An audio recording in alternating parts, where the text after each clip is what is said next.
Welcome to Sunday Night with Old Time Radio. We have a crowded schedule, just like last week, so we'll get right to our itinerary. We begin with Planet Man, move to Jerry at Fair Oaks. We have Vic and Sade once again. Fort Laramie.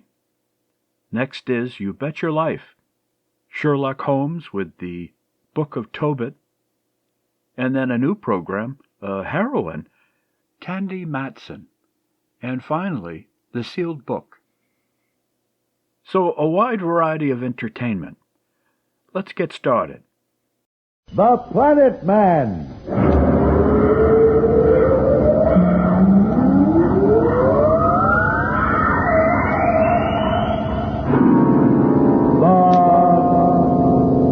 Planet Man.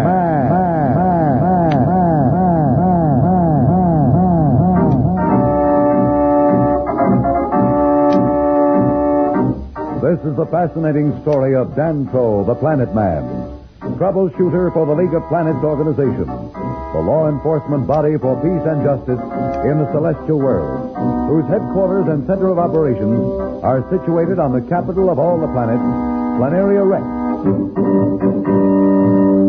From Mercury to Pluto, wherever danger threatens the universe, you will find Dantro, the Planet Man, fighting for fair play. In a moment, The Planet Man.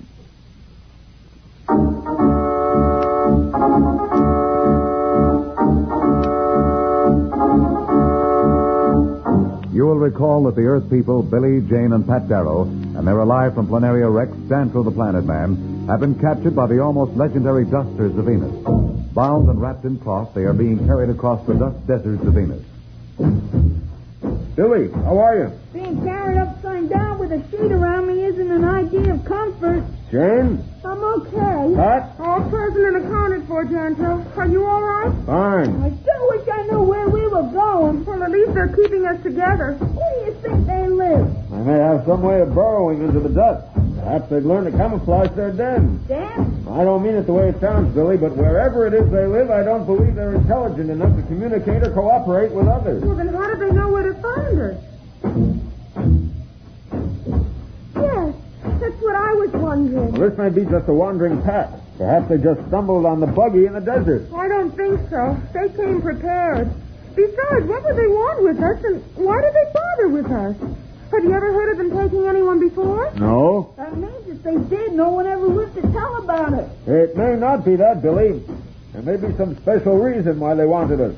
Special reason? What do you mean? Oh, there's no sense in guessing. We'll find out shortly.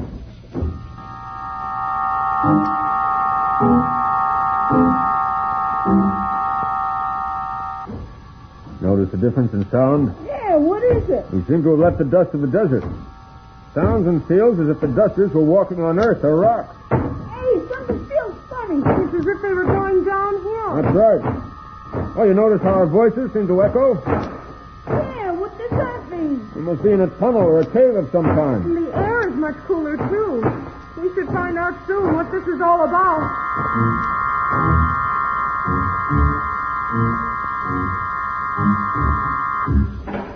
Have they gone? Where are we? I don't know. They just put us down and left. I heard a door close. They must be in a room of some kind. Oh, well, my hands are a little loose. Can you get them free? I'm trying. Move down a little so I can reach the ropes with my fingers. Got them? No, I think so. That's it. They're getting looser. There. Now, if I can only get this blanket or whatever it is wrapped around me off. Where are we? Can you see? See? Blacker than it was when I had the thing over my head. We're in the dark somewhere. But wait, I'll untie it so you can see for yourself. Untie Pat first, and then she can untie Jane while you set me free. Is that over here? Okay, I'll have you loose in a minute. There, that's it. Oh, never mind, I can do the rest myself. You better untie Dantro. Right. That's fine, Billy. Gosh, I'm glad to get these ropes off. I don't mind telling you my wrists and ankles are rubbed raw. Well, if the dusters hadn't wrapped that cloth around us, there would be a lot of you rubbed raw. What do you mean? Didn't you notice their hide? Sure, it was like an alligator. Did you touch it? I did when they were tying us up. It's as hard as rock, and it's rough enough to sharpen a knife on. The way they were carrying us, it would have rubbed right through our clothes. Well, let's try to find out where we are. You have a light? No, Billy, no light, no ray gun either. Did they take it away from you? Well, I'm not sure. Might have fallen out of the holster, but it's gone. I guess you don't have any such thing as a match. No, nobody in the League of Planets has used matches for hundreds of years. So how can we tell where we are if we can't see? We'll just have to feel. Here, Pat, you take my left hand, Jane my right hand, and Billy, you hold Jane's hand. What's the idea, Danto? You'll see in a minute.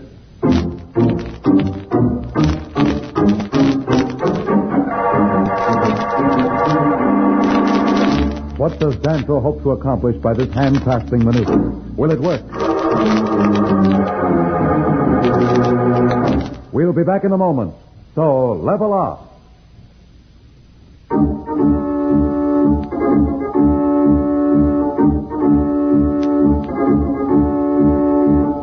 When we left Danto and his friends, they were dropped in a dark, lonely place by the Dusters.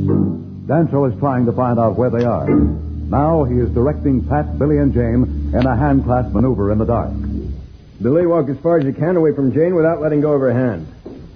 Okay, now what? Jane, keep hold of my hand and move away as far as you can. Billy, you keep moving. Right. Okay. Now, Pat, you move out the other way as far as you can. Now, take your other hand and see if either you, Pat, or you, Billy, can touch a wall or something. Right here. How about you, Pat? No. Now, Billy, you stay where you are. Jane, you stay where you are. Pat and I will see if we can find the other wall. There, I feel it. Still there, Billy? Yes. Now, I wanted to be sure of that direction. 1, 2, 3, 4, 5. I'm measuring to see how wide this place is. Now I'm going to walk ahead and see if I can find the wall with the door in it. I don't know whether it's better here in the dark or in the middle of the dust desert. Personally, I'd be a little happier if we were back in Venusport. Did you find the door, Danto? Yes, but it doesn't help much. It's locked or bolted on the outside. Can we sit down or something? I'm tired. No, I think that's a good idea, Billy. Let's go over where we left the cloth they wrapped us in. Better than sitting on this floor.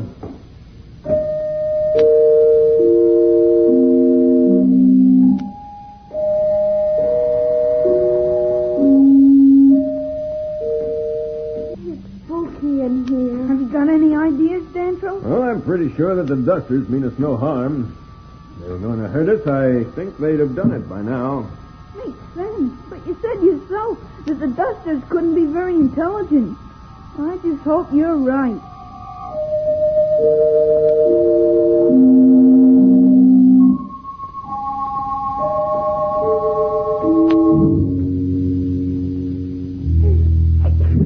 Oh, boy, it's damp in here. Hey, what's the matter? I hear something. They're coming back. What'll we do? Just sit here and wait. Here they come. Oh, he's taking my arm again. He's making me get up. Me too. Guess they're going to take us somewhere. Well, just do what we've been doing. Don't resist them. You're right, Pat. They're leading us out of the room.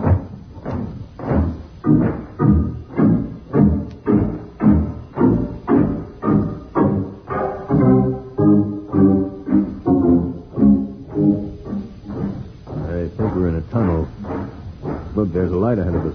We're heading toward it. Doesn't look like daylight. I wish these Dusters could talk or make some kind of sound. They're so quiet, it's scary. You don't sound very scared. Well, I may not sound it, but I sure am. Look, that light is very close. What? Oh, would you look at that? It's a city. A whole city underground. It's cave-like. It must be 1,000 feet high. Yes, and a mile across. I can't believe my eyes. And I said they couldn't be very intelligent. Those buildings, streets, and lights. Yeah. Hey, where does the light come from? I'm not sure. There doesn't seem to be any single source. It's almost as though the whole inside of the cave were glowing. Maybe it's some kind of luminous paint. Whatever it is, it's certainly not primitive. And look, there are some little Dusters, and those must be their mothers. We're going up the street now. Look at the houses. They look funny without any roof. They don't need roofs. The whole cave is a roof. They just need walls for privacy. Hey, what's that coming? Hey, It's a vehicle of some sort. But it has no wheels. It's not even touching the ground. Looks like a gravity sled, but I can't believe the Dusters were science is that advanced. We seem to be heading toward the middle of the city. Yes, toward that big building. Twice as big as any of ours. It must be where their ruler lives. Oh, that's a good guess, Pat. Yeah. Hey, that's where we're headed.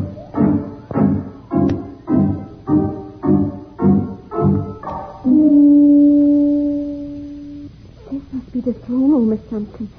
Look at the size of it. That must be the big shot over in that chair. He doesn't look very important. Be careful. Let me make the first move. He hasn't moved since we came in. He's just sitting, staring at us. Why don't you try to talk to him, Dantro? They must have some way of communicating with each other, or they couldn't develop as they have. Oh, it's worth trying. What do you want with us? No answer. I'm afraid verbal communication's out anyway. After all, if they speak, they must have a language of their own. Why don't you try sign language? You know, hand. Right, Billy.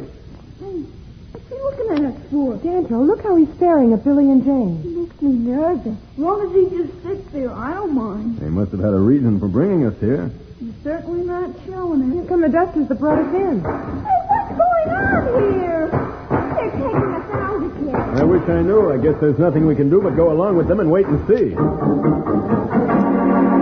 What a strange situation for Dantro, Pat, and the kids. What can the Dusters possibly have in mind? How long will Dantro wait to see what happens before he acts? We'll be back in a moment, but first, here is a message the Planet Man wants you to hear.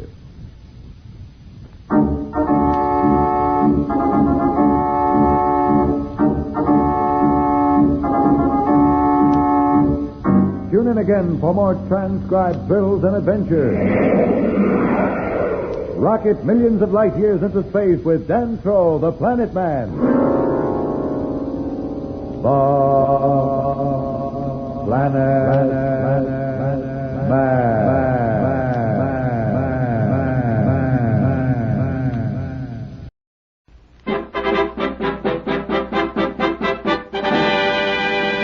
Jerry at Fair Oaks.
Come on, Harold. I'm just going into my room. I just met Lee now. Said you were looking for me. Yeah, I am. Come on in a minute. What's Lee doing? He was talking with Tubby. He said he'd be up in a little while. Okay. Sit down. What did you want to see me about? Wait till I pull this chair up here. There. Now, listen, I'm going to tell you this fast. Okay. I want you to do me a favor. That is, I want you to do Mac a favor, yes, and even your dad. I don't get you. Well, I guess I started wrong. Now I'll start at the beginning. In the first place, remember the other day when Lee and I were talking and we said it was a secret? Yeah? Well, what we were talking about was a secret then, but now I can let you in on it. It's about an invention, an airplane invention. An invention? Uh-huh, Mac's invention. Would you like to help put over a good airplane invention? Sure I would. I'll do anything I can. Good. Now, here's where you come in. We want to get your dad interested in it. Well, if it's about airplanes, he'll be interested. That's what I figured. I'll tell you what it is. It's a true altimeter. It tells the exact distance between a plane and the ground or mountain it's flying over instead of the distance from sea level. Do you understand? I don't know. I guess so. Well, it's good. You can take my word for that. It's something that's been needed a long time.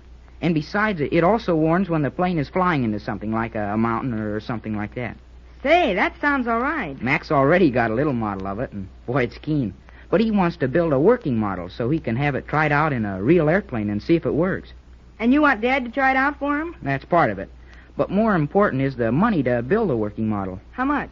Well, it'll take quite a bit, about $250. Jiminy. Now, here's what I thought. If we can get your dad to come here and see Mac's invention and have a talk with him, well, maybe he'd put up the money, and, well, then, of course, he'd be part owner. I see what you mean. Sure, he might do that, and help Mac with the working model, too. And that's it exactly. But what's the favor you want of me? Well, I want you to write to your dad and ask him to come here to see the invention. Is that all? Well, that's all. Well, it'll have to be a good letter to get him to make a trip all the way to Fair Oaks.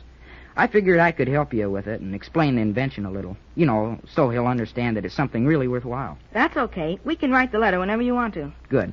Now, I'll tell you what Hi. How you getting along? Oh, okay, Lee. Hi, Lee. Hi. Did Jerry tell you all about it? Uh-huh. Well, what do you think of it? Do you think your dad might be interested in something like that? I don't know, but I should think he would.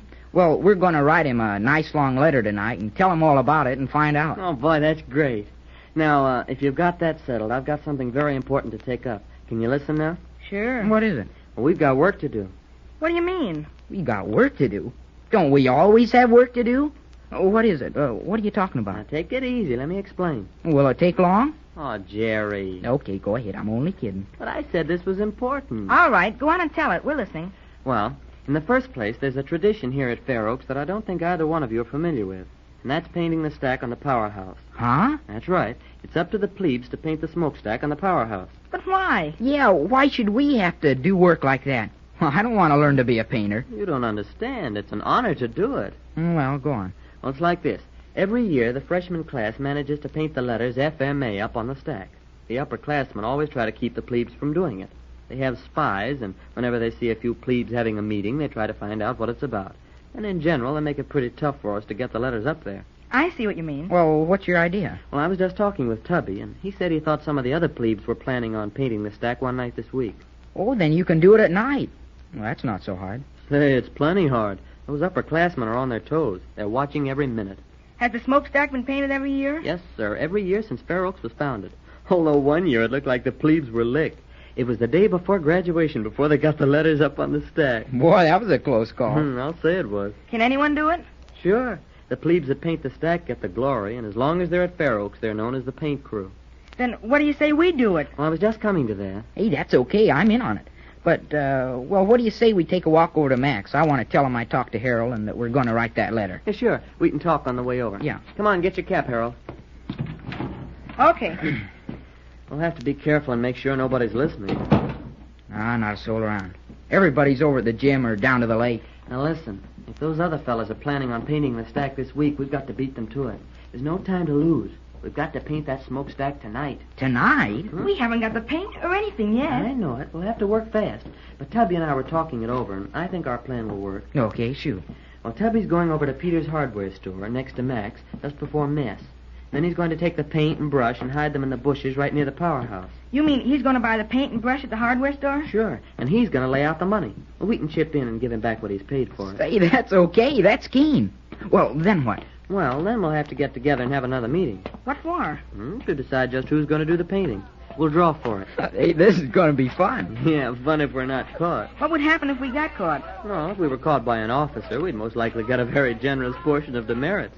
But if we were caught by an upperclassman, we'd have to go back up on the ladder with a cup of gasoline and a toothbrush and clean it off. And maybe that isn't a job. I'll say. Well, we won't be caught. Oh, we hope not. Hey, how about that, the ladder? Well, there's supposed to be a ladder on the roof of the powerhouse that we can hoist up on the smokestack. That's a help. Yeah, if it's there. Now, let's not say anything about it while we go through Custis Hall. Okay, I got you. How'd you fellas getting along with your English and spelling? Well, I don't know. I think that maybe I'm doing good all stuff. Keep it up. That problem Mrs. Gardner gave us this morning about the farmer that had 10 acres and the tractor, well, that kind of got me. Good acting, boy. Too bad there was nobody around to hear you. Now, what were you saying? We were talking about the ladder being handy for us. Oh, well, let's not worry about that. It'll be there. They leave the ladder up there all the time. Hey, but wait a minute. How about getting up to the roof of the powerhouse? Oh, that's the easiest part of it. There's a little iron ladder that's fastened right into the cement, around on the west side. I know the kind you mean, like they have on water towers. Mm-hmm. Well, we're pretty nearly to Max. Now listen, right after mess tonight, we'll talk about when we're going to meet, okay? Sure, perfect. Hey, how about you, Harold? You can count on me, right after mess and just before we go to study hall. Right. Okay, here we are. Go ahead, Jerry. Hello, Mac. Oh, welcome, lads. I'll be right with you. Okay. Hey, look it, fellas. What is it? What's all the excitement? Look at this aviation magazine here. It's got my dad's picture right in the front cover. Say, that's nice. Guy Linwell, #1 test pilot. Mm-hmm. Oh, well, greetings, lads. Hi. Hey, I've got good news for you, Mac. Oh, good for you. Well, there's nothing I like better than good news. I'm going to look through this aviation magazine, okay, Mac? Oh, sure, lad. Help yourself. It's got my dad's picture on it. Look it. Well, no, that's great, Harold. That's fine. Yes, sir. Say, Mac, Harold thinks it's a swell idea. We're going to get that letter off to his dad tonight. Oh, fine. You're a man of action, Jerry. Yes, sir, a man of action. Has Mr. Russell been here yet, Mac? Aye, he was. And he's gone this time for good. He won't be coming back any more, so I hope Mr. Linwell has a mind to take an interest in the altimeter. I've set my cap for that. What did Mr. Russell say? Oh, he was put out, Jerry. Yes, sir, he was put out. He didn't like the idea of me wanting to get someone else in on the invention. I told you he wouldn't go for that. Yeah, you were right. But I told him the truth. I told him it was my invention, and I thought I had a right to do with it as I pleased. No, you were right, Mac. Yeah, he got real huffy there towards the end. As a matter of fact, I'm lucky I've got a glass in that front door. Did he slam it? Slam it? Lord, you think it was an earthquake. When he shut that door behind him, everything in the establishment shook. Well, will you have something to drink or some ice cream? No, thanks, Mac. We just came over to talk and find out about Mr. Russell. Oh, well, that's the story. You're not sorry, are you? No, sir. No, I'm not. He showed his colors, Russell did. Yes, sir, he showed himself up by losing his temper. Hey, look at this. Here in this magazine. What is it? Another picture of your dad? It's more important than that. It's about your invention, Mac. Huh? This is the thing Jerry told me you invented. About my invention? Well, that couldn't be, lad. No one knows about it. That is, outside of yourselves and, well, maybe a couple of others. Well, look. See for yourself. Here's the story. Read it. Well, what do you know about that? What is it? Read it, Mac. Listen. Aviation gets absolute altimeter. New invention shows height of airplane above ground. This new technical advancement, using a shortwave sound principle, gives accurate distance between plane and ground over which it is flying. The old type only gave altitude from sea level. Gosh, that's it. That's my idea. Well, read on, Mac. The new altimeter can also be pointed so as to tell distance between plane and approaching objects. Even that part of it is yours. Mac? The invention was perfected after a year's work by the inventors. Airlines welcome this new safeguard, and all planes will be equipped with the new contrivance as soon as delivery can be made. Aw, Jiminy. Shame, Mac. I'm awfully sorry for you. What? What's this? Why, I think it's wonderful. It's been tried out and it works. Just think of the added safety to the thousands of folks that travel in airplanes. Yes, but think of the money you lost by not getting yours out first. Jerry Dugan, I'm surprised at you. Losh, lad, you're kidding. Right from the start I told you it wasn't the money I was after. It's the good of the thing. For the good of humanity. I'm as happy as can be that it's working, and maybe a year or so sooner than I could have got it to work. Oh, be grateful, lads, be grateful. Why, gratitude is a poor man's money. Why, I'm happy and a little proud that I thought of the same thing that these big engineers worked out. Oh, now cheer up. There's more ideas and millions of more things to invent. I might wake up in the morning with something brand new to work on. That's a nice way to feel about it. Well, it's the only way, Harold. I've got a free mind now to go ahead with something else. Oh, I know how you feel, Jerry. You were pulling for me, and I appreciate it. But don't worry. Something else will come up. You'll see. Then you can help me again. Will you declare us in on your next invention, Mac? Oh, you bet I will. The three of us will work it out together. Dugan, Phillips, and McLeod. That's a promise. Hooray! Hey, how's that, Lee? Boy, that's keen. What do you say we get back now? Maybe we'll have time to talk some more Hey, about... quiet. What's this? Is there a secret I'm not in on? Well, no, nothing like that, Mac. You're not fooling me, Lee Phillips? Yes, it is a secret, Mac. But just wait until tomorrow. You'll find out about it then. Hey, come on, Jerry. Harold. Okay, I'm coming. I let you in on my secrets. Yeah, and we'll let you in on this. Tomorrow, sure. All right, whatever it is, good luck to you, lads. Secret.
People ought to try to understand the government.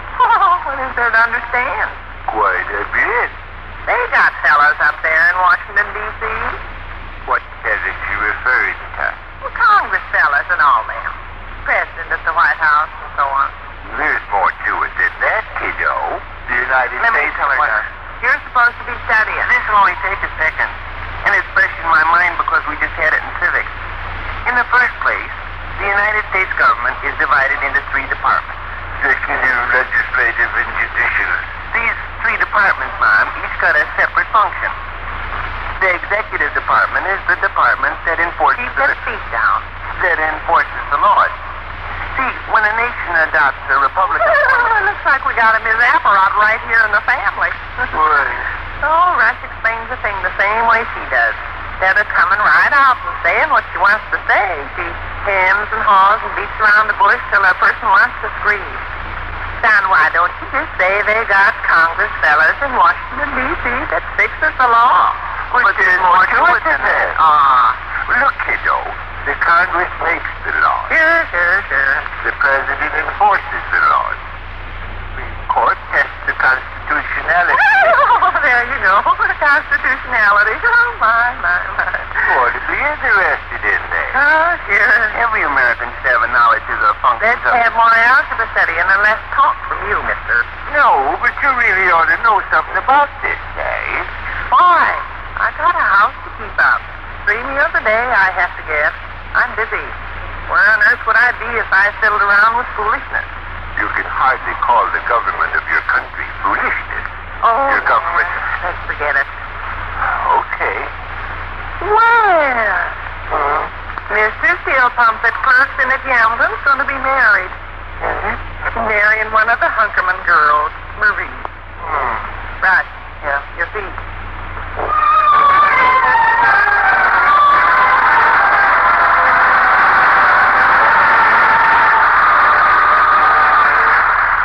Excerpt from a broadcast of some 22 years ago. Think and say.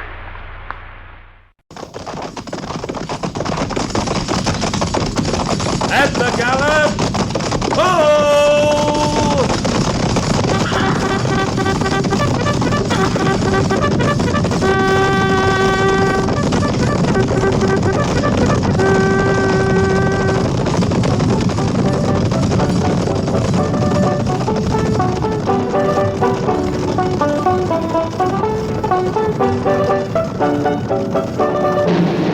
Fort Laramie.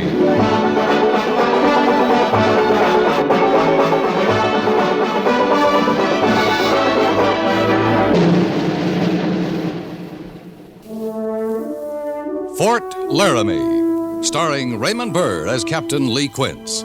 Specially transcribed tales of the dark and tragic ground of the wild frontier, the saga of fighting men who rode the rim of empire, and the dramatic story of Lee Quince, Captain of Cavalry.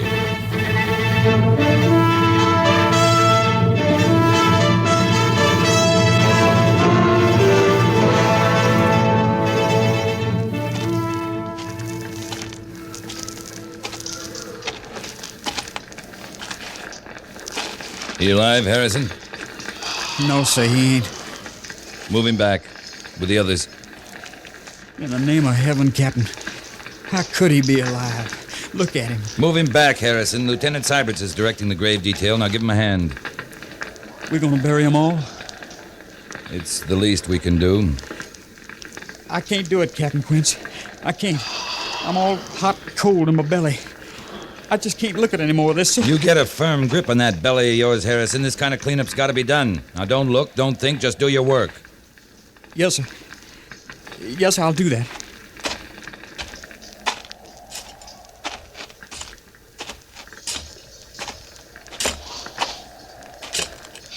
I'm on my 5th, Captain.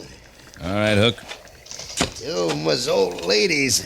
I figured they was too old for travel anyways. See, those graves are cairned. Lieutenant's seeing to that, Captain. All I gotta do is dig 'em. Count 12 wagons burning. Them engines don't leave nothing to chance. No, not much. They shoot 'em full of arrows, full of lead, then hack 'em up. For good measure, they set fire to 'em. Better get back to work, Hook. You're a sight safer in the army than in one of them wagon trains, ain't you, Captain? Sometimes, Hook. Sometimes. Captain Quinns. Yeah? Maybe you ought to speak to the lieutenant. How's that? He's fair carried away with all this burying stuff. I declare he'll be laying the dead stock to rest next, so as he can speak words over them. That all, Hook? But you ought to take a look, Captain. I think it's real touching. Thinking's not any part of you, Hook, any more than feeling is. I don't want to see that spade of yours stop the next 2 hours. Yes, sir. Captain Quinn, over here.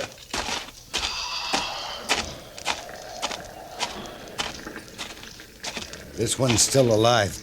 He conscious? I just come on him. I heard him. Mister? So, hundreds of Sioux. Must have raided from the south, Hazen. If it was so. I gave the Major that report. They've been building up to something for months now. Mister, how many people in your train, mister? We counted 12 wagons. We had 52. And they took... Only 50 bodies, Captain. Lieutenant Cybers and I just took count. You sure, Hazen? No. Yes, sir. 49 dead and this one. No. Beasley... It took the Beasley girls. It took... Make that 50 dead, Hazen. Yeah. You going after him? With 20 men? No, we'll be another couple of hours here, and it'll still take us 3 more to get back to the fort. Them girls, that's... Well, dying's easier, Captain. You telling me something I don't know, Hazen? Yeah, I'll go after him when I stand a chance of getting him. Meantime, you pick up the trail. Yes, sir. I ought to come on the Sioux camp before night. If I do, I'll make it back to the fort by daylight. I'm going after him at sunup, whether you're back or not.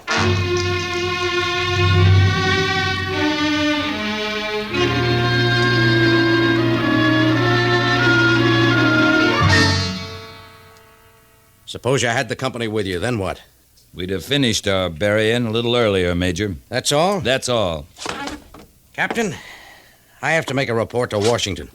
I'd like to make it look as if the Army meant something out here.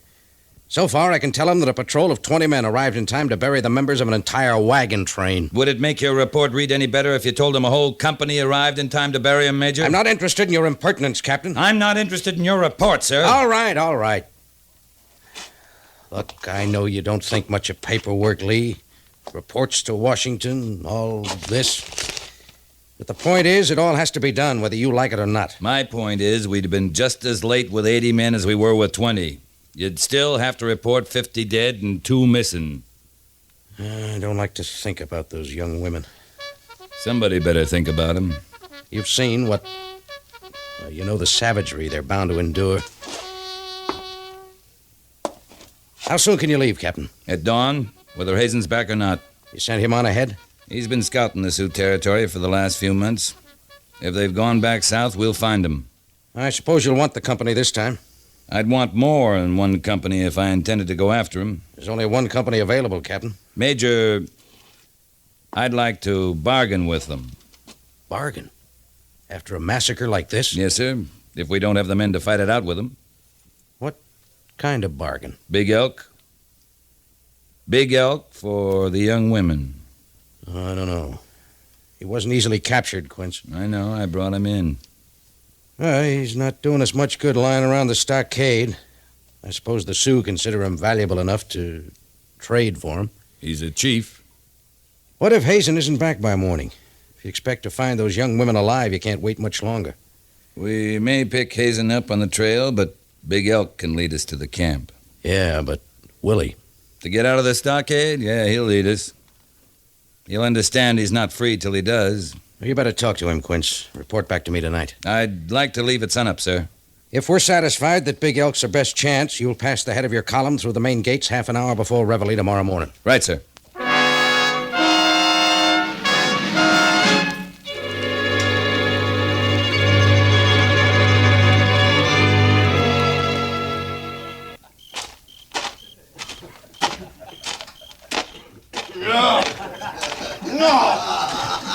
You try to kill me, no. Leave him be, Hook. He's nothing to you. I just give him a drink. He asked for one, didn't he? Some firewater, huh?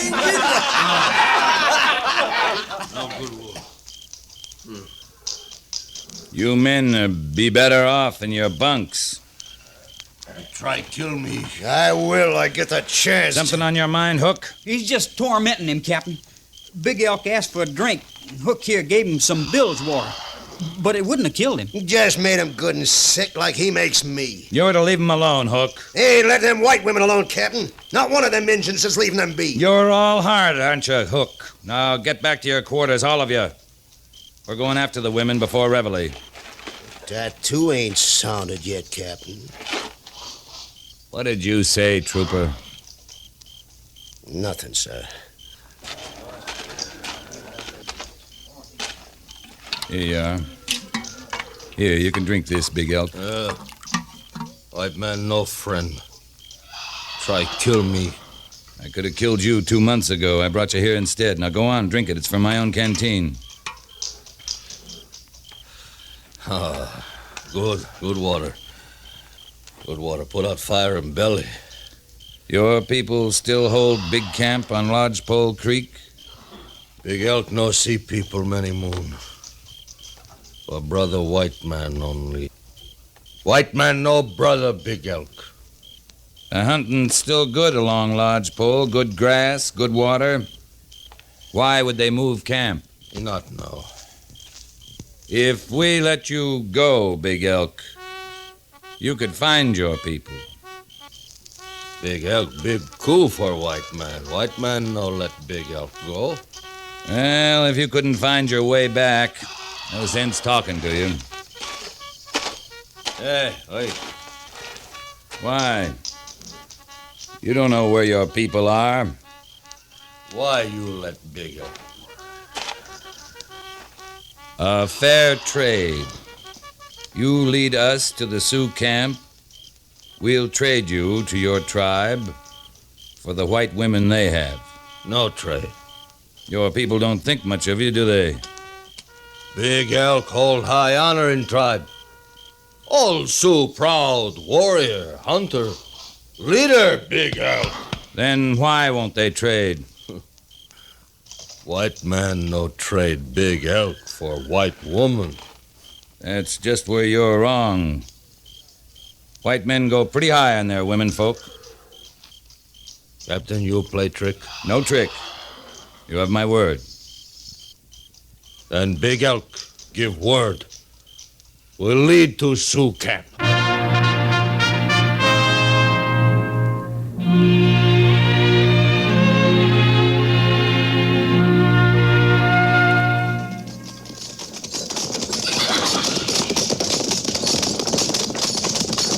You still put a lot of store in that captain of yours, Harrison? You still think he knows all there is that's right? Captain Quince knows what he's about. You see he does. Kind of gnaws at your innards, though, don't it? Him plain eating out of that Injun's hand. You're just trying to rile me, Hook. And I ain't giving you the satisfaction.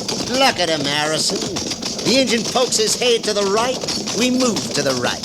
Same with the left. He'd poke his head straight up, your old Captain Quince. He'd have us climb in the air. You'd best keep your face shut, Hook. I swear you keep at me, no telling what I'll do. You'll do like you're told. No more. That captain would tell you to do anything at all. You'd bust yourself doing it. You're gonna grow up licking boots all the way? I ain't snapping at your bait no more. You can talk all you like, I just ain't listening. I'm just riding along here, and I don't even know no dumb trooper named Hook. Ain't just me talking, bootlicker. It don't set well with a single white man riding in this column being led around by no Injun. You giving any thought to them white women, Harrison? You ever seen one once the bunch of Injuns got through with her? Well, we're doing a decent thing, ain't we? We're going after them. No, we ain't. We're just out riding around, Harrison. Following an Injun wherever he means to take us. Like as not, he's leading us into an ambush right this minute. I ain't listening to you again, Hook. Ain't hearing a word you say. I tell you one thing, bootlicker. That's a dead Injun up there. He don't know it yet, but he's just as dead as he can be. Patrol, halt!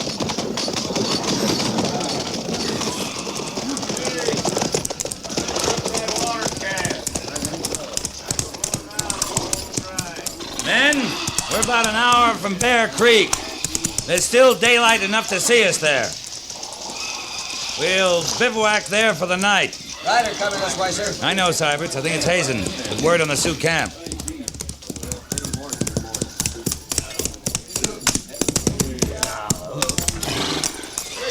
Not meaning to make a camp here, are you, Captain? Oh, we're heading to Bear Creek for the night. That's more like it. With water there, grass, natural camp. You just a day out of Fort Laramie? Left the post just at sunup. Made good time. Well, Big Elk's picking the trail. Good job. You're right on the line of the Sioux camp.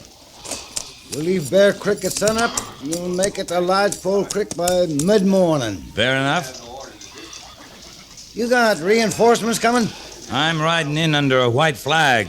I plan to trade Big Elk for the white women. Oh, might work. I got in awful close. Don't even think they got scouts out. Leastwise, I didn't see any. Any sign of the women? Not likely there would be. No, Captain, the Sioux were looking awful peaceful. For your sakes, I hope they are.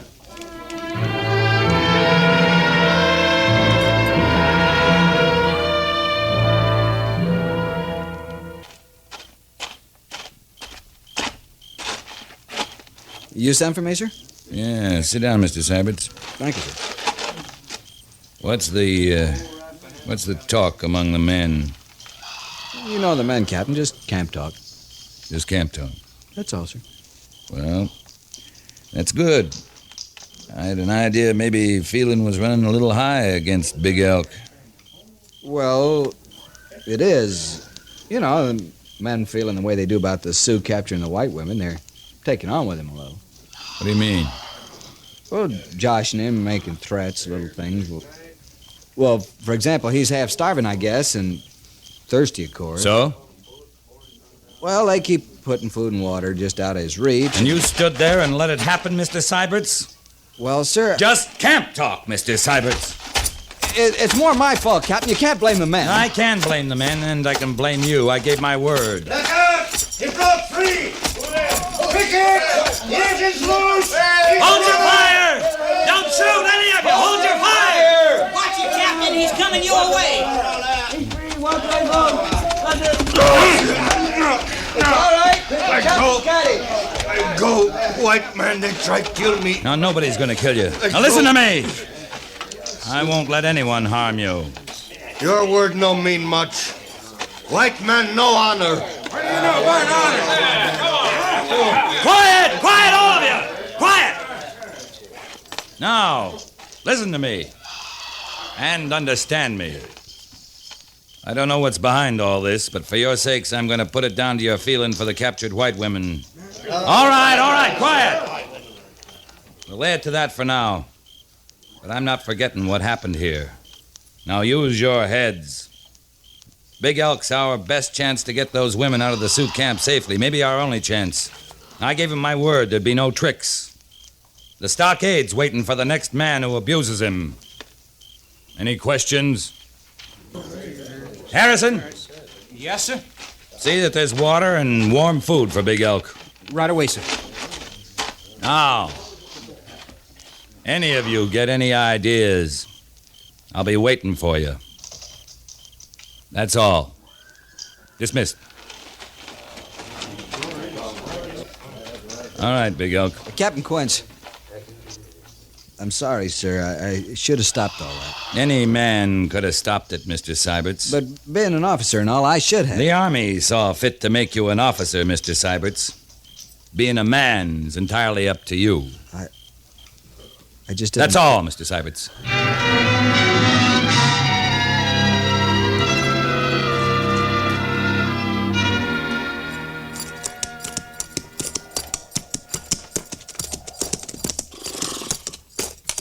Now, camp of my people in valley below.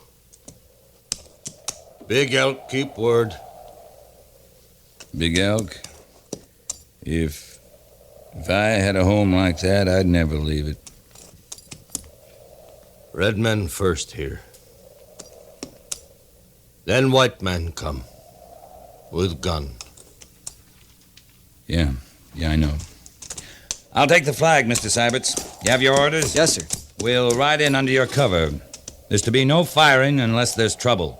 If I drop the white flag, that'll be your signal to open fire. Any questions? No, sir. Then pass the word. Big Elk and I are riding in. Good luck, Captain. You lead, Big Elk.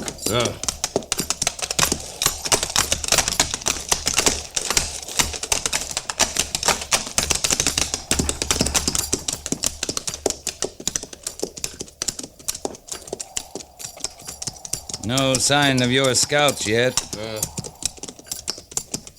My people expect no trouble. There'll be no trouble. Big Elk turned back on white men. Not safe. No trust. I've kept my word, Big Elk. The rest is up to your chiefs. No. Big Elk knows fear. Oh, you're safe with me. No. No, Big Elk, no trust. He's straight. You crazy fool! Stop it! Stop!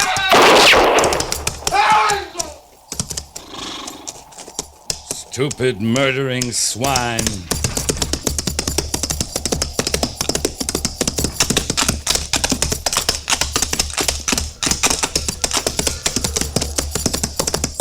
Move out!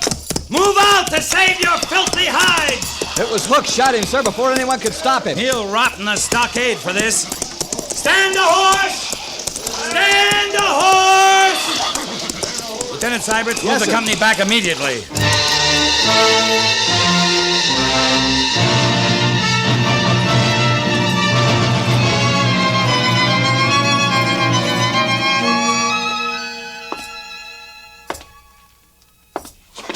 I know how you feel, Captain, but it's done. The man will be dealt with fully. Major, it was the coldest kind of murder. You're lucky you get out of there alive, especially you. Right now, I'm thinking about those white women. I don't think there's a chance they're alive now. The Sioux will take this out on somebody, and they're handiest. We can't think about that. We're going after those women this time with every man in our command. With at least 1,000 Sioux at Lodgepole Creek? We'll do our best, Captain. If Gorse had been with me, I'd have seen this since. Sergeant Gorse was accompanying the first wagon train through. I know that. It's my own stupidity. Stupidity? Surely you're not blaming yourself. For taking Hook on that patrol, you bet I am. I'm long enough in the Army to spot a troublemaker. You're not thinking straight, Lee. I count on your judgment because it's cool and straight. You're no good to me in this turn of mine. Major, my guts are crawling now. What do you want? I want an officer with head enough to command Company B to engage the Sioux. All right, sir. You got one. I'm all right. Captain Matheson moved into the post yesterday with C Company. With Meade's infantry and howitzers, we should give you the cover you need. I'm not used to this much support, Major. Might get lost in that crowd. Your job is to get those women and get out. After your initial charge, the main fighting's up to C Company and the infantry. Yes, sir. Get the women, bring them here. And you'll stand by as reinforcements for Matheson and Meade. Right. Yes?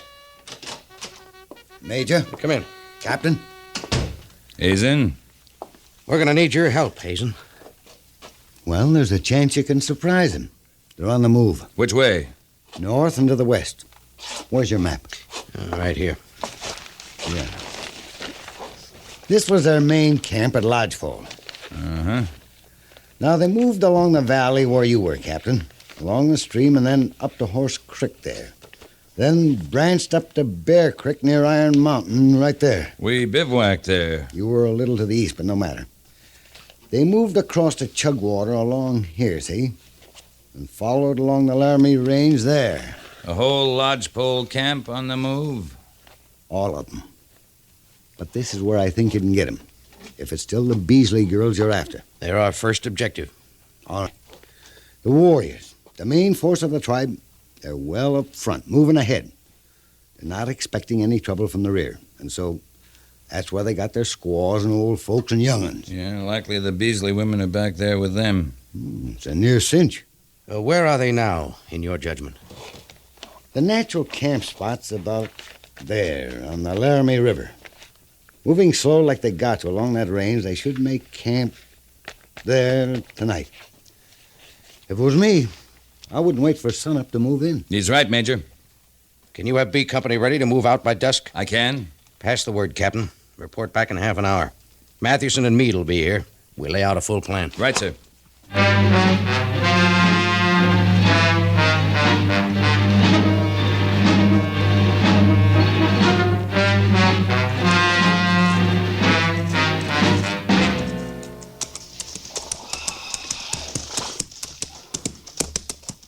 Mr. Syberts? Right here, Captain. Men filed out in position? Yes, sir. As ordered. Harrison, move up. Yes, sir. Harrison, you'll flank me on the charge. We're going to bring those women out, you understand? I sure do, sir. Good. Proud to. Company! Company! At the trot! Ho!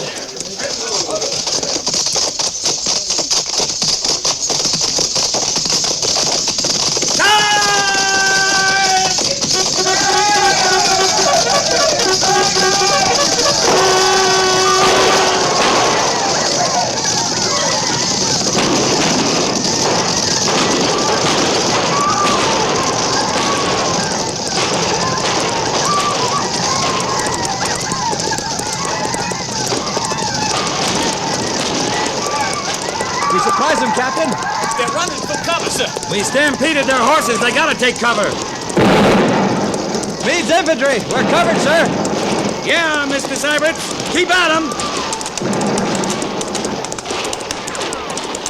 Harrison, over here, this way. The lodges, over here. There's a squaw, Captain. I'll get her.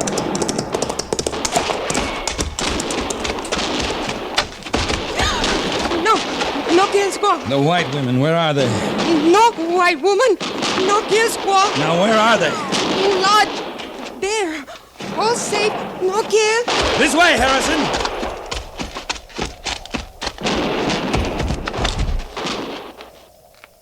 Well, for... Harrison!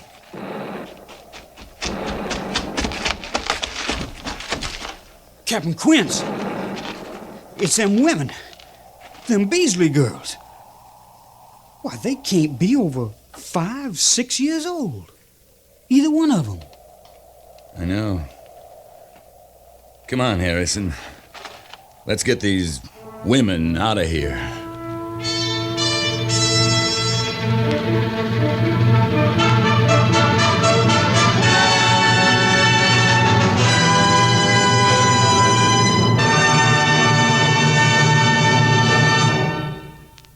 Fort Laramie is produced and directed by Norman MacDonald and stars Raymond Burr as Lee Quince, Captain of Cavalry.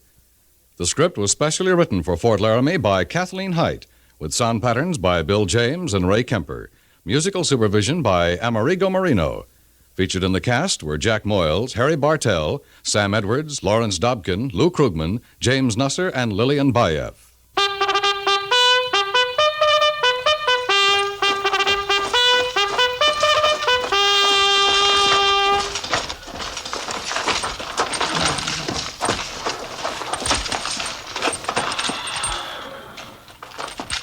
Company, tension! Dismiss.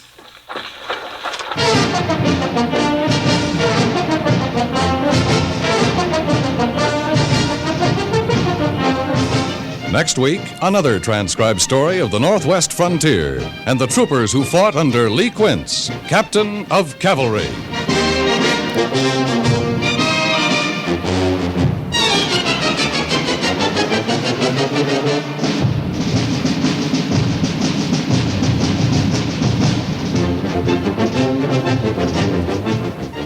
The groups which you support through Easter Seals duplicate the work of no other groups, yet there are more than 1,600 of them.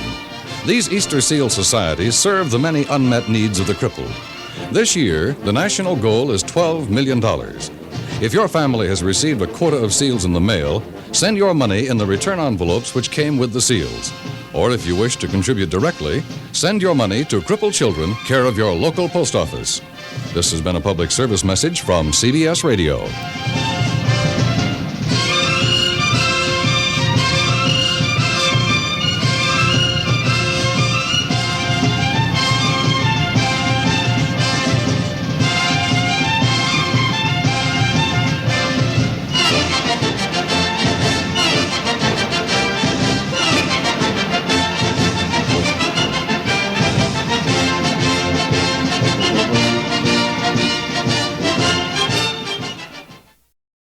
Ladies and gentlemen, the secret word tonight is air. A-I-R. Really? You bet your life.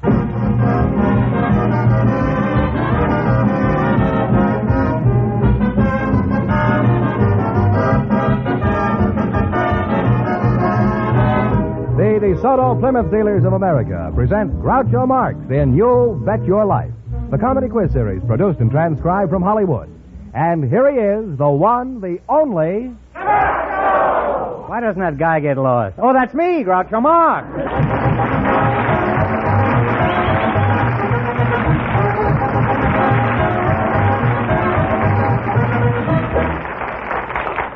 Thank you. Well, here I am again with $2,000 for one of our couples tonight. George Fenneman, who's first to try and take it away from me? A pair of newlyweds, Groucho, selected by our studio audience just before we went on the air. And here they are, Mr. and Mrs. Merton Bedford. Meet Groucho Marx. Welcome, welcome, kids, for the DeSoto Plymouth dealers.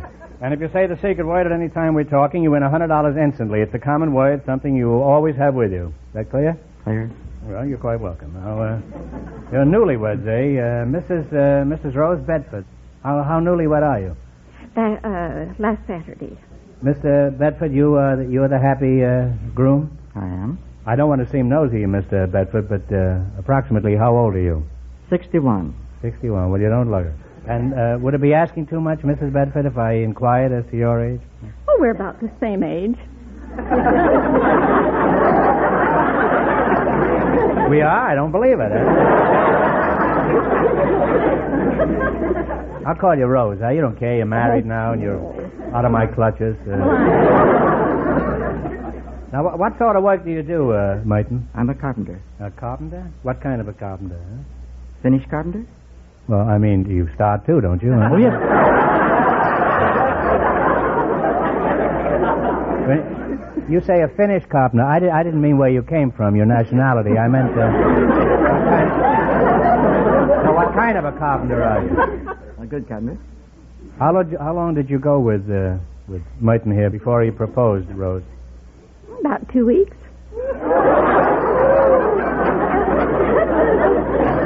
Is that true, Mike? That is right. Do you remember exactly what you said when you proposed?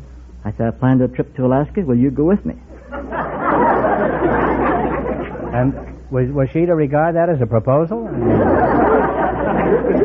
How many proposals did you have before you married Merton, Rose? 4 or 5. Well, you did pretty well. Why didn't you marry one of the other boys? Well, I had 3 from him.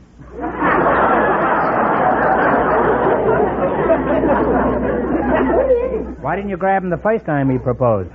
I did, but he pretended he didn't hear me. Now, how did you meet Merton? At his first wedding.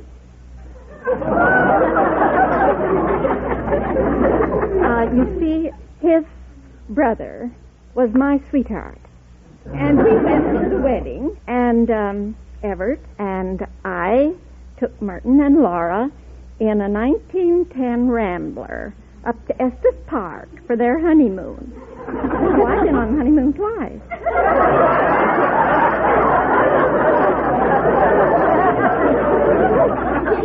He was married in 1912. Then I married his brother in 1914. Mm-hmm. What was there about Merton that attracted you most? Do you remember? His name. Merton? No, Bedford. My name was Rose Bell Bedford. I see. And you just married him so you wouldn't have to change names? Is that... Yes, that had something to do with it. And now I'd like to ask you a question, may I?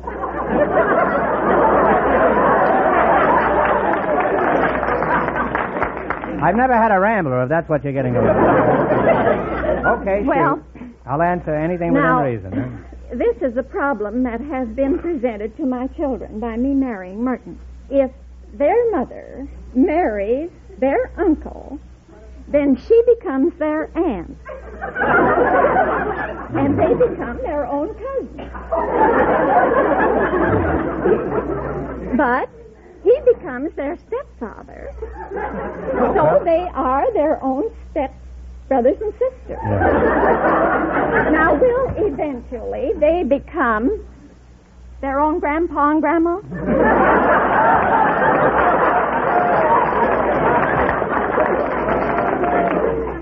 Do you want to go through that again, Rose? I think since he's a carpenter and they're all stepchildren, he can fix the steps, I think. Has anything embarrassing ever happened to you, Martin? Yes. As a coach for the girls' basketball team. I was coach? I was coach. We had a practice in the gymnasium. I was the only man present. I was standing in the center holding the ball for the jump up. Something out of my line of vision happened. And all the girls turned blushing away. I dursn't look back. By and by the girls came back, and later I found out one of the girls had lost her bloomers. What was the score then, do you remember?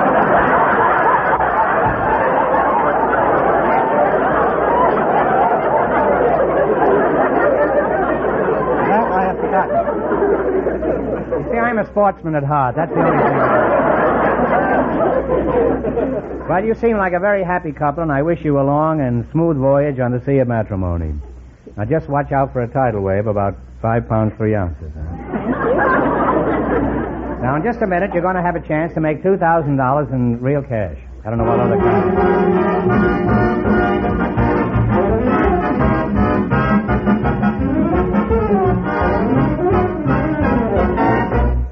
Friends, you know, it really pays to do business with a DeSoto Plymouth dealer. For every one of these dealers from coast to coast has an assignment that means service to you. A dealer's creed, if you like. And it's carried out by each and every person you'll meet at a DeSoto Plymouth dealer's, from the skilled mechanics in the shop to the folks in the showroom. That assignment is to deal with you fairly and squarely at all times, to give you the quickest possible service, and to charge you a reasonable amount, whether it be for a routine checkup or a difficult repair job. For the more than 3,000 DeSoto Plymouth dealers believe in one policy above all others, that the customer's wants come first. That's why you can count on friendly courtesy and genuine consideration whenever you visit an authorized DeSoto Plymouth dealer. And remember, all dealers who sell DeSoto also sell Plymouth.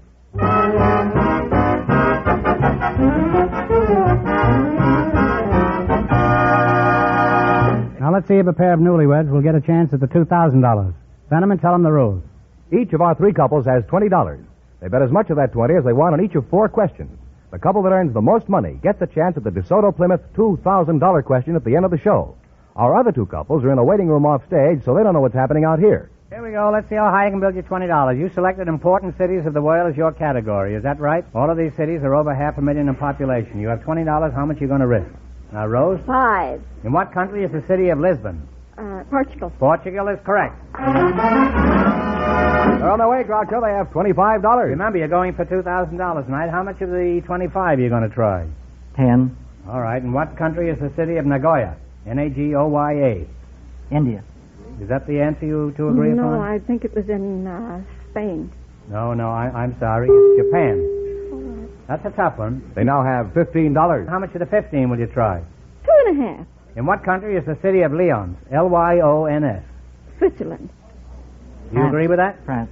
Do you agree? Which one do you want? Huh? France. France is correct, huh? On the way again, they have $17.50. I had a squeeze. $17.50, huh? Why, you can get a suit with 3 pair of pants for that. Here we go. It's your last chance to beat the other couples. How much of the $17.50 are you going to try? $10 again. $10. In what country is the city of Zurich? Zurich. Switzerland. Yeah, you're right. It's Switzerland, huh? And they wind up with $27.50. Now, Now, thanks and good luck from the DeSoto Plymouth dealers. Now, stick around. You can still be high for the night and get a crack at the $2,000. Groucho, the secret word is still air. Perhaps the next couple will say it. Just before we went on the air, our studio audience selected a married man and a girl who works in a supermarket. And here they are, Miss Helen Noyes and Mr. Bert Cox. Meet Groucho Marx. Welcome to You Bet Your Life. And if one of you says the DeSoto Plymouth secret word, he wins $100 in cash instantly. It's a common word, something you always have with you. Miss Helen Noyes, is that right? Where are you from, Helen? I'm from Ralph's grocery store in Burbank. You were born in a supermarket? I thought supermarkets didn't make deliveries anymore. Are you married? No. You're the married man, huh? But yes. Mr. Cox, where are you from? Right across from Covington, Kentucky. I was born. In Ohio, huh? Raised in Kentucky. Some people out there have been flooded by the Ohio River, and they want. How did you meet your wife, Mr. Cox?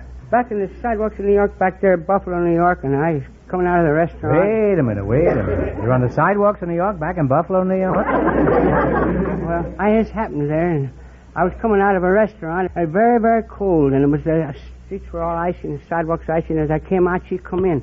And, and we both went flat, and she said, "Where you come from?" And I said, "I come from Kentucky. Where did you come from?" She said, "Oh, you did you? Wham." She didn't like Happy Chandler, I guess. I come from Scotland. Well, I finally slid her over. Scotland, Buffalo, the Ohio River, and Kentucky. Well, it was kind of like... You certainly touched all the bases, but... Okay, anyhow, now you're in Buffalo, flat on the sidewalk, huh? I finally got her on her feet. I slid her over the telephone pole and lifted her up and... What was that? I slid over the telegraph pole and got a hold of it and grabbed her hand and we got up. Oh. And then I said, well, let's go in and then talk you had a about Western Union, was that it? The telegraph pole? Yeah, When did you get married in the East? I was only noticing her blue eyes, her dark hair, and her red lips, and I wasn't thinking of anything else. I'll go along with you on that.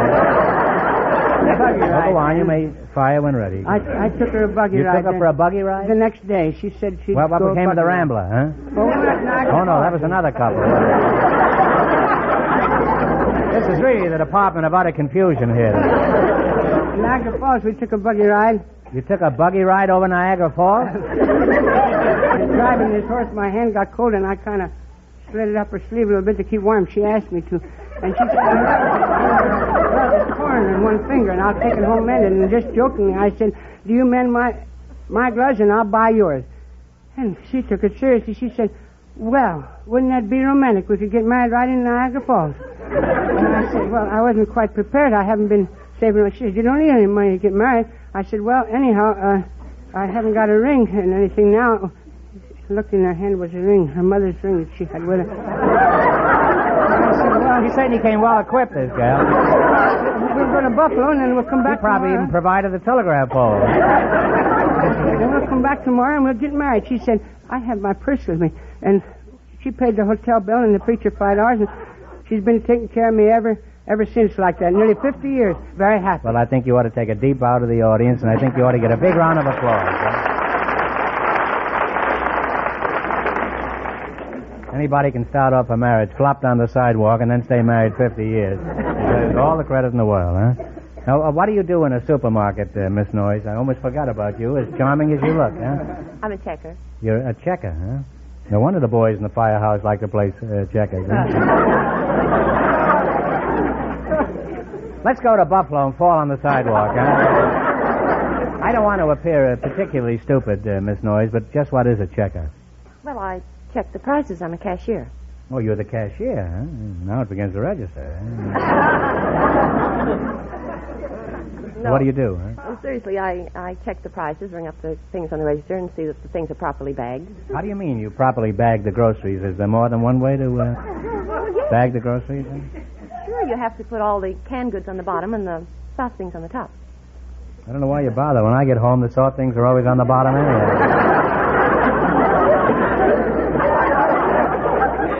Do you have to know all the prices, Miss Noyes? No. That's too bad. They live next door to me, and they're very nice people, the prices. Now tell me, would artichokes go in the top of the sack or the bottom? On the top. You're just checking the checker, that's all. Now, Mr. Cox, I don't mean to be ignoring you, but I can't think of anything better to do at the moment.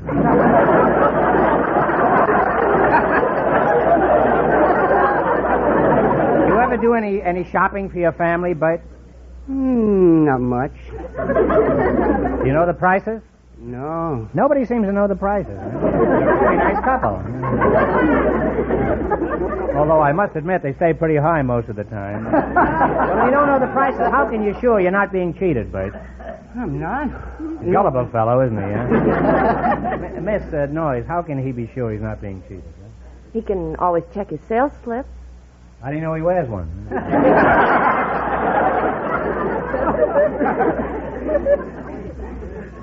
Now, where would you put tomatoes, on the top or the bottom? Well, you're fired. I was speaking of canned tomatoes. Well, now that my shopping is all done and I haven't got a dime in my pocket, let's see if you two will get a chance at the DeSoto Plymouth $2,000 question. You run your $20 no more than the other couples, and you get a chance at the big money. I can't tell you how much our first couple won, but George Fenneman is off stage to remind our listeners. The newlyweds, Mr. and Mrs. Bedford, won $27.50. Here we go. Let's see how high I can build you $20. You selected famous discoveries and inventions as your category. Now, you have $20. How much are you going to try of the $20? 5. Who discovered the law of gravity?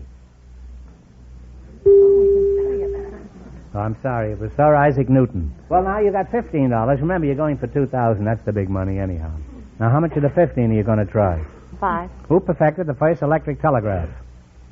Marconi. No. That's an Italian dish. No, this was... No, this was Morse. Yeah, you only got $10. Now, how much of the $10 are you going to try? $2. $2? Okay. Who discovered radio? You got to talk. Oh, you got to talk. Yes. Oh, who is it? Yes. No, I don't know. You don't know? It's a good thing you only bet $2. Huh? Isaac Newton, then. Huh? Madam Curie. Madam Curie is right. Well, we're on the way again. Now they have $12. Now, is your last chance to beat the other couples. How much of the 12 will you try? Shoot 10. Shoot the works. 12? 12 or 10? That's all 12. 12. Okay. Who advanced the theory of relativity? Einstein. Albert Einstein. And they wind up with $24. Thanks and good luck from the DeSoto Plymouth dealers. Well, our last couple will be out here in a moment, and then we know who gets the chance at the $2,000. George, who's ahead so far? Well, the newlyweds are leading with $27.50. And Groucho, the secret word is still air. We invited some Brownie troop leaders and some public school officials to the show tonight, and just before we went on the air, our studio audience selected Mrs. Rosalie Jackman and Mr. David Bilovsky, and here they are. Folks, meet Groucho Marx. Welcome to You Bet Your Life, kid. And if one of you says the DeSoto Plymouth secret word, he gets $100 instantly. It's a common word, something you always have with you. Mrs. Jackman? Yes. Very pretty girl, Mrs. thank Jackman. You're the Brownie troop leader? That's right. What is a brownie? One of those chocolate nut fudge squares you buy? You get in the bakery, huh? Brownie's a little girl. A little Girl Scout. How long have you been married? 8.5 years. I thought you were about 21 years old. Oh, thanks. Oh, it's nothing. Do you have any children? Yes, I have two You girls. have two. I bet they're beautiful, too, aren't they? Well, we think they're kind of cute. Do they like brownies, too? Yes, one's a brownie, and she loves it. What does your husband do? He's a tool inspector for Monasco. They make airplanes.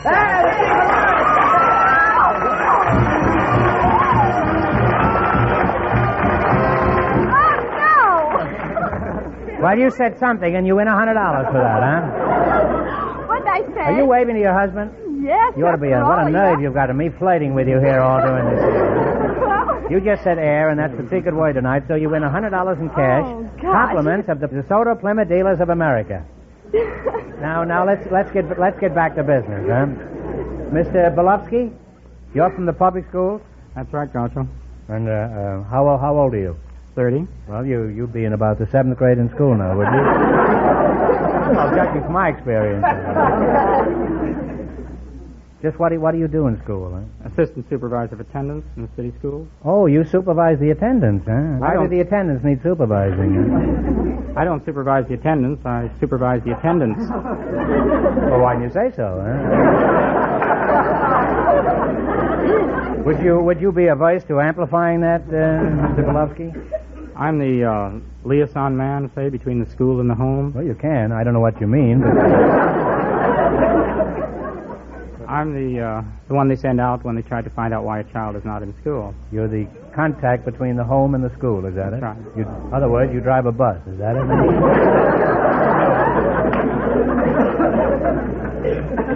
You know, if I didn't know any better, I'd say you were a truant officer. We don't call it that anymore.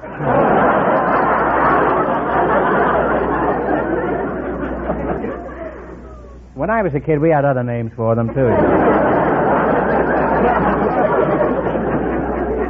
What's the difference between an old-style truant officer and an assistant supervisor of attendance?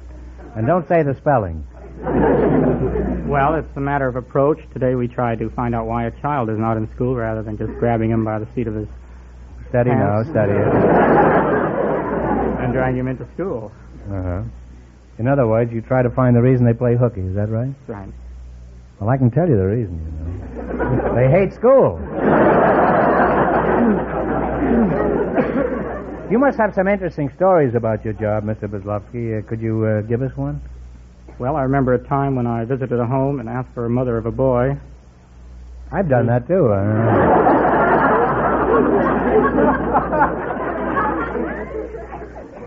Before I knew what was happening, I was helping in the delivery of a child. They had expected the doctor. And you expected that kid to be in school?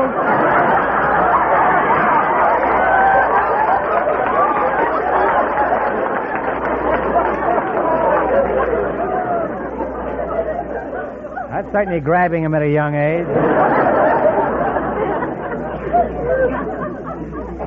And what happened? The doctor arrived. So did the baby. How are your brownies, Mrs. Jackman? Are they done yet? They're fine, thanks. And while as a brownie troop leader, you get pretty good pay, I presume, huh? No, I do it just for the fun of it. Well, couldn't you have fun and get paid, too? Well, it'd be nice. What are your duties as a... I'll call you Rosalie, huh? Sure, that's swell. Your husband turned around the other way for a while. Weeks like dues, $0.05 a week. And I buy the handcraft materials and just all kinds of things. How many girls do you supervise? I have about 13 now. 18 girls at $0.05 a week. That's 90 cents. That's not hay, you know. Pretty near hay, but it's not hay. You teach the youngsters anything about scouting? Oh, yes, we take them on cookout. Mine is out on Thursdays. And with a hangover Friday, huh? We take them out to a park or where they can have a barbecue or a fire. And then what do you do? Then you call the roll? Oh, yes, we always call the roll. You cook the roll with the brownies? Or... No. Well, I'm sure it's a very worthwhile organization. There ought to be more organizations like that. It certainly is. I'd like to join, too. Now, let's get back to you, Mr. Bilovsky. Pretend I'm a high school boy and I'm not in school. And you run into me in Sam's pool room. Now, that's your cue. Now, find out what's wrong, huh? Hello, Groucho. What are you doing here? How do you do, Mr. Bilovsky? How do you do, Groucho? How do you do, Mr. Bilovsky? If we keep saying that, you'll never find out what I'm doing in the pool room. It's only 5th period now. You should be in geometry class now. I'll play the 6 ball on the side, huh? Now, what'll happen if I don't go back to school? Well, if you don't go to school, Groucho, you'll be a shiftless ne'er-do-well, or maybe even worse. That's me, Groucho Marx. Well, I must say it's been very educational having you two here tonight, and people like you who devote their lives to youngsters are doing an important job for the community. Now, you're going to play the DeSoto Plymouth game, you bet your life. If you beat our other two couples, you'll get a crack at the $2,000 question. I can't tell you how much they won, but George is off stage to remind our listeners. The newlyweds are still ahead with $27.50. Here we go. Let's see how high you can build you $20. You selected Latin songs as your category. Is that correct? Now, here's your first question. How much of the 20 will you risk? 10. What's the name of this Latin song? Play, Jerry. Siboney. Siboney! And they're on their way with $30. Remember, you're going for $2,000 tonight. How much of the 30 are you going to try? 20. Jerry Fielding will play. You identify this song.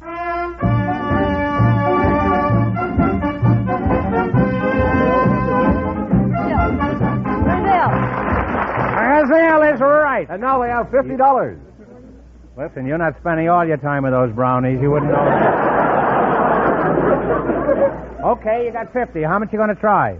40, I guess. Okay, give me the title of this song. Amapola. Amapola. Sarah Kleiman with $90 now. Not a silly name, Amapola. Isn't that a silly name for a song? All right, you got $90. Here's your last chance to beat the other couples. How much will you bet? 40. What's the title of this Latin melody?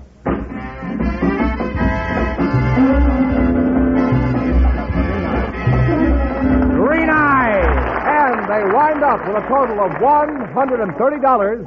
And that means that they get the chance at the DeSoto Plymouth $2,000 question.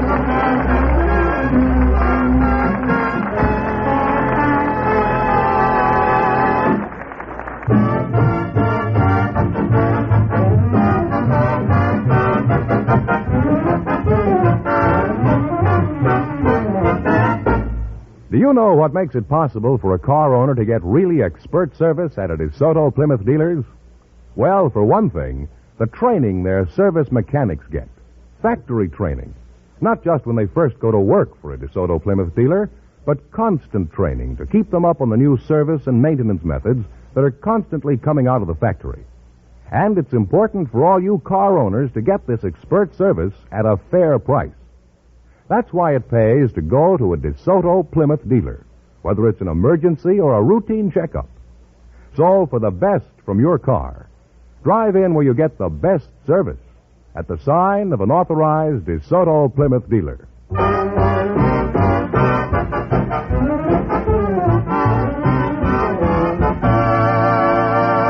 And here is the Brownie troop leader and the school official, the winning couple, all ready for the DeSoto Plymouth $2,000 question, Groucho. Well, that's a lot of money. You can buy a lot of brownies for that, huh? Here we go for $2,000. Ready? I'll give you 15 seconds to decide on one single answer between you, so think carefully. And please no help from the audience. Here it is. The last emperor to rule on the North American continent was driven from his throne in 1867. Who was this last emperor in North America?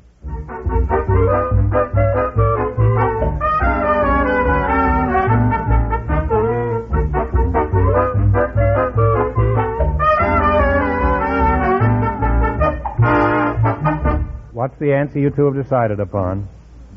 What is it? Montezuma? No, I'm sorry. It's Emperor Maximilian. Same thing. He was driven from his throne in Mexico by Benito Juarez. That was a tough one. I'm sorry. So that means the big question next week will be worth $2,500. Well, you lost the big money, but you won $130 in the quiz plus $100 for saying the secret word. Congratulations and thanks to both of you.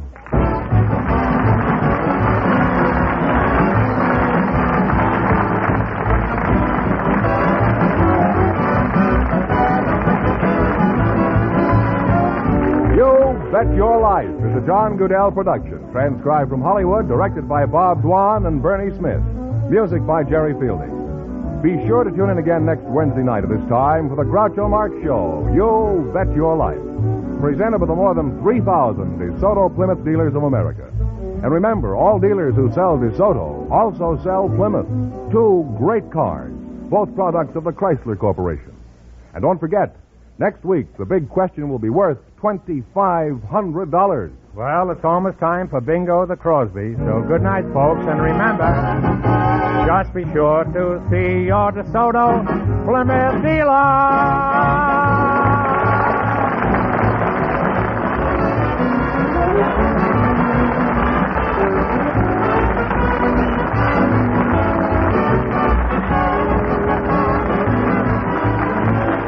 Here's a tip from the National Safety Council. Remember, you can't stop quick when streets are slick. This is George Fenneman signing off for the more than 3,000 DeSoto Plymouth dealers from coast to coast.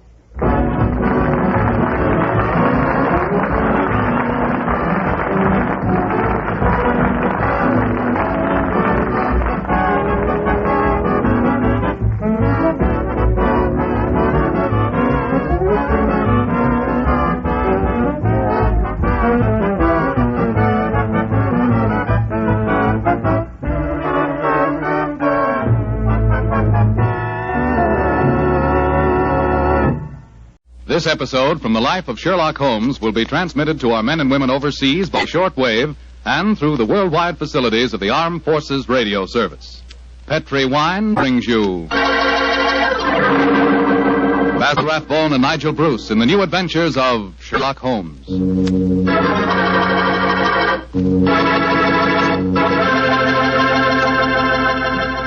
The Petri family, the family that took time to bring you good wine, invites you to listen to Dr. Watson tell us about an exciting adventure he shared with his old friend, that master detective Sherlock Holmes.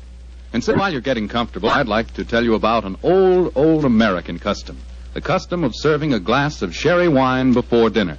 Petri California Sherry. You know, Petri Sherry is to a good meal what the overture is to a good musical comedy or an opera. Before you sit down at the dinner table, just pour yourself a little glass of Petri Sherry and sip it slowly. Look at that beautiful amber color. Smell the fragrance of those sun-ripened grapes. And taste that fine sherry flavor. You'll agree with me, I'm sure, that Petri Sherry is the best beginning a good meal ever had. And say, if you happen to like your sherry dry, as I do, you'll really like Petri Pale Dry Sherry. Believe me, you can't go wrong with any wine that bears the name Petri, the proudest name in the history of American wines.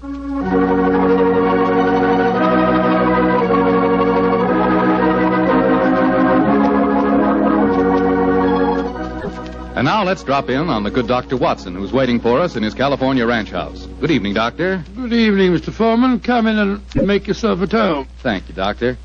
Sitting here with the lights off, I see. Have you been getting yourself in the mood for tonight's Sherlock Holmes story? No, my boy, I was watching the sunset. It's quite a beautiful tonight. Doctor, the sun set over an hour ago. Yes, I know that, young fellow, my lad. I know that. But at my age, a fellow's entitled to take a little snooze after dinner, isn't he? Of course he is, Doctor. And now that we've settled that, how about tonight's story? Well, a very beautiful girl figured prominently in this adventure, Mr. Foreman.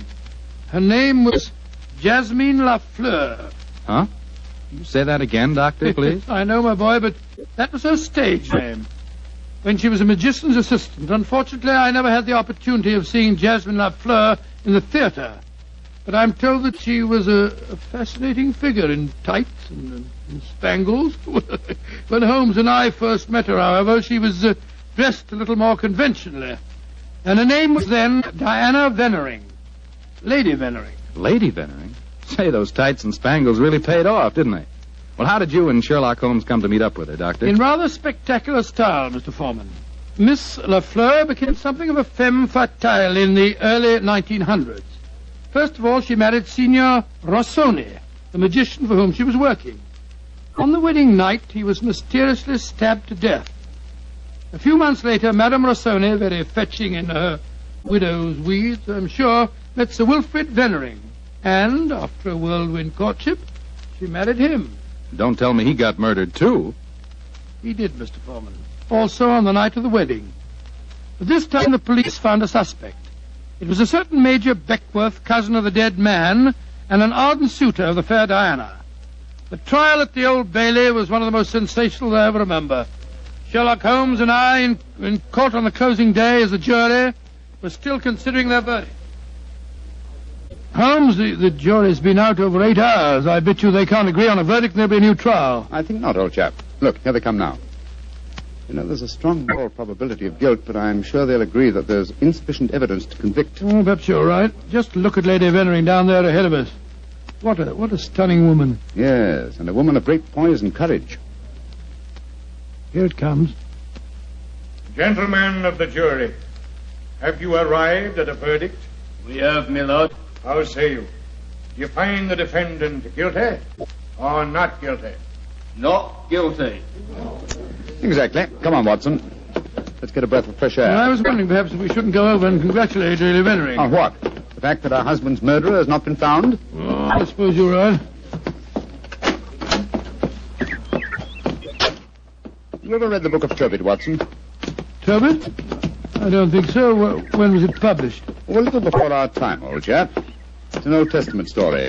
Whatever made you think of it at this moment? Well, it's so remarkably apposite with the case of Lady Vennering. It deals with a highly peculiar series of murders, 7 of them, if I remember correctly. Who was the murderer? A jealous demon by the name of Asmodeus, who strangled husbands on their wedding nights. Well, judging by the verdict just now, Major Beckworth isn't the Asmodeus, or whatever you call him in this case. Here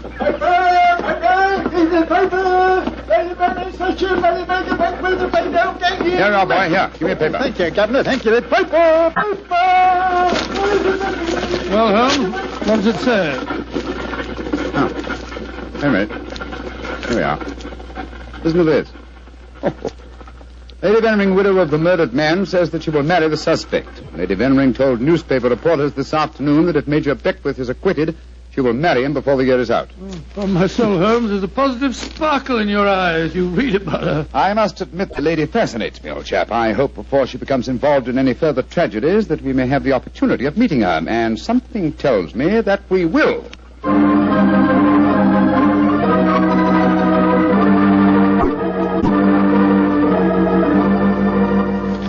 The Sunday papers are certainly having a day over the Veneering case, Holmes.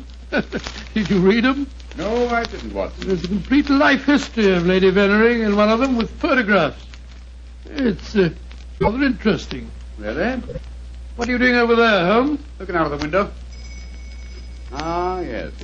You expecting anybody home? No, come over here, old fellow.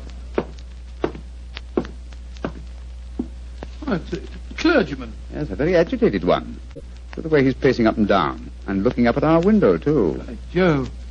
What eyes? Yes, there's a fanatical look about him, which suggests either the martyr at the stake or the inquisitor lighting the faggots. Mrs. Hudson's letting him in now. Well, I'll be interested to know what he's come to us about. I can hear footsteps on the stairs here. I'll go and have a look. How do you do, sir?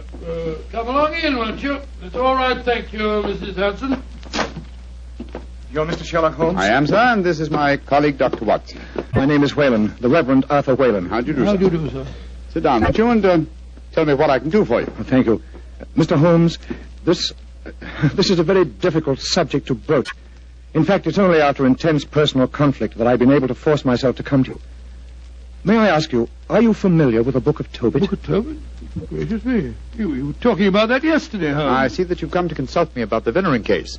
But that's amazing. How did you know? Has Lady Veneering been in touch with you?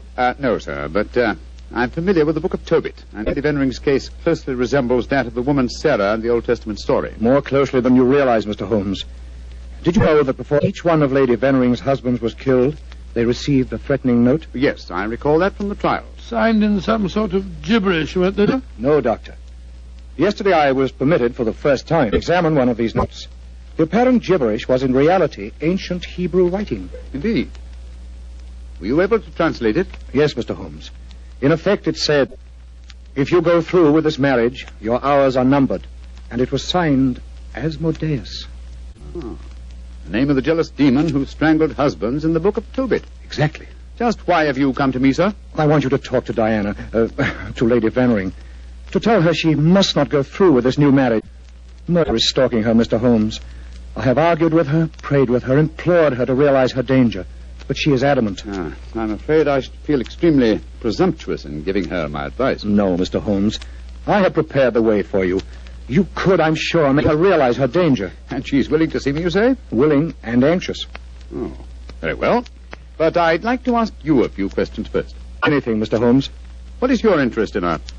She's a member of my flock. She needs my guidance. Nothing further? No, Mr. Holmes. By the way, I believe that you performed the marriage ceremony at both of her previous weddings. Yes. Are you proposing to officiate the ceremony if she marries Major Beckworth? Well, I don't know. I'm hoping that marriage will never take place. And so I want you to help me, Mr. Holmes. Where does the lady live? 47, Berkeley Square.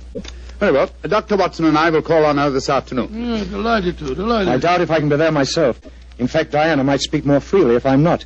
But here's my card. Oh, thank you. You'll know where to get in touch with me if you want to. Very well, sir. Good day to you, gentlemen. And I'm greatly in your debt.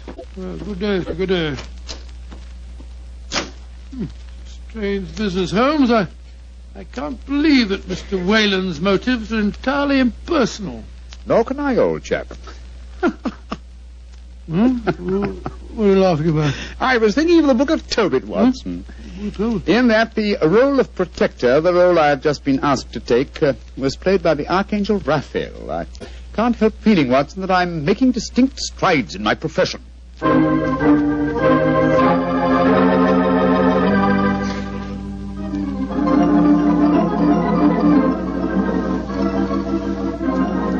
Mr. Sherlock Holmes. I'm so glad to meet you. How do you do, Lady Vennering? May I introduce my old friend, Dr. Watson? How are you, Dr. Watson? I'm awfully glad to meet you, Lady Vennering. Let's sit down, shall we? You're just in time for tea. Thank you. You know why we're here, of course. Oh, naturally. Mr. Whalen came round here as soon as he'd left you. You're to persuade me to look after my mortal affairs, while he takes care of my immortal ones. Isn't that it? Well, that's charmingly put, Lady Vennering. Charming. May I say, Mr. Holmes, that I'm flattered that a man of your eminence should be sufficiently interested to bother about me. You underestimate your own importance, Lady Vennering. Though I may mention that if your problem had been as simple as Mr. Whalen made it out to be, I might have been otherwise engaged. You're being very frank and a little mysterious. Are you suggesting that Mr. Whalen didn't tell you everything? I am. And I hope you will be more candid with me. Sherlock Holmes, I like you. You're most refreshing. Milk and sugar in your tea? Just milk, thank you. Here you are. How about you, Dr. Watson? Oh, just the same way, please. Hey, thank you, my dear. And now, Mr. Holmes, perhaps you'll tell me why you think that you haven't been told everything.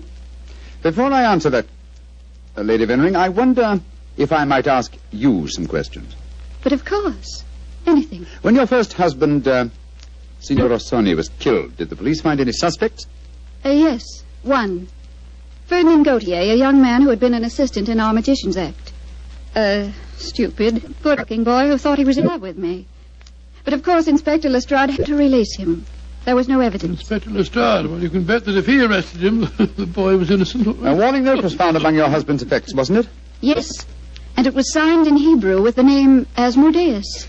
But perhaps you're not familiar with the Book of Tobit. Oh, yes, I am. I'm familiar with it, Lady Vennering. How did you know then that the Hebrew letters signified that name? Mr. Whalen translated them for me. Oh, I see. And also read me the Book of Tobit. He's always been particularly fond of that book. Perhaps because it illustrates his own ideas on the dangers of marriage. Holmes told us that he hadn't seen one of the warning notes until yesterday. Precisely. Lady Vennering, I read in the papers that you intend to marry Major Beckwith, the man who has just been tried for your late husband's murder. Yes, Mr. Holmes. When are you going to marry him, may I ask? When it pleases me. Doesn't it occur to you that a great deal of comment will be caused? Also that Major Beckwith's life is in obvious danger? Of course it occurs to me, my dear man. But because of two tragic marriages, am I to spend the rest of my life alone? As Mr. Whalen would have me do? I'm young, alive. Peter, what are you doing here? I just arrived back in England today, Diana. What's this I read about you marrying Beckwith? Peter, I have guests. Mr. Sherlock Holmes and Dr. Watson. This is Peter McComas, one of our most promising young painters. Diana, tell me it isn't true. When I left England, you loved me, and I you. I come back, and what do I find? You're planning to marry Beckwith. Well, I won't stand for it. If you think you can throw me over like some silly boy, you're very much mistaken. I can tell things, you know. I can tell lots of things. Get out of here, Peter. Get out. Diana. And don't come back until you've learned manners and discretion. But Diana. Get out. I'm sorry, gentlemen. Were there any more questions you wanted to ask me, Mr. Holmes? One, Lady Vennering. Where is your fiancé, Major Beckwith? He's upstairs. I'm letting him stay here until the scandal of the trial has died down. I must see him at once. At once? Why, Holmes? He's in no danger until the marriage takes place? The marriage has taken place, Watson, unless I'm very much mistaken. What makes you think so, Mr. Holmes? You're much too discreet and intelligent, Lady Vennering, to let him stay here in your house unless you were already married. We were married this morning. But we planned to keep the fact a secret for a few months until the scandal had died down. May I talk to him, please? Of course. I'll ring for the butler and ask him to come down. May I ask, madam, who married you? The Reverend Arthur Whalen, of course. Oh, and all the time he talked to us today, he knew perfectly well that this marriage had taken place. He must have just come from it. I don't trust that man, Holmes. Oh, there you are, Hudson. I just rang for you. Will you ask Major Beckwith? Excuse me, milady. I was just on my way to telephone the police. The police? What do you mean? It's Major Beckwith, milady. He's been stabbed to death in his bath. Mr. Beckwith murdered, too. Hodgson, I'll telephone the police. And now I'm rather well acquainted with Inspector Lestrade. A dreadful business, Holmes. Your third husband murdered on his wedding day. But what a woman, Watson. She's superb, magnificent. What on earth do you mean, Holmes? What courage. What unconquerable spirit in the face of a fresh tragedy. Watson, she fascinates me. I haven't seen such a splendid female since we solved that case for the King of Bohemia.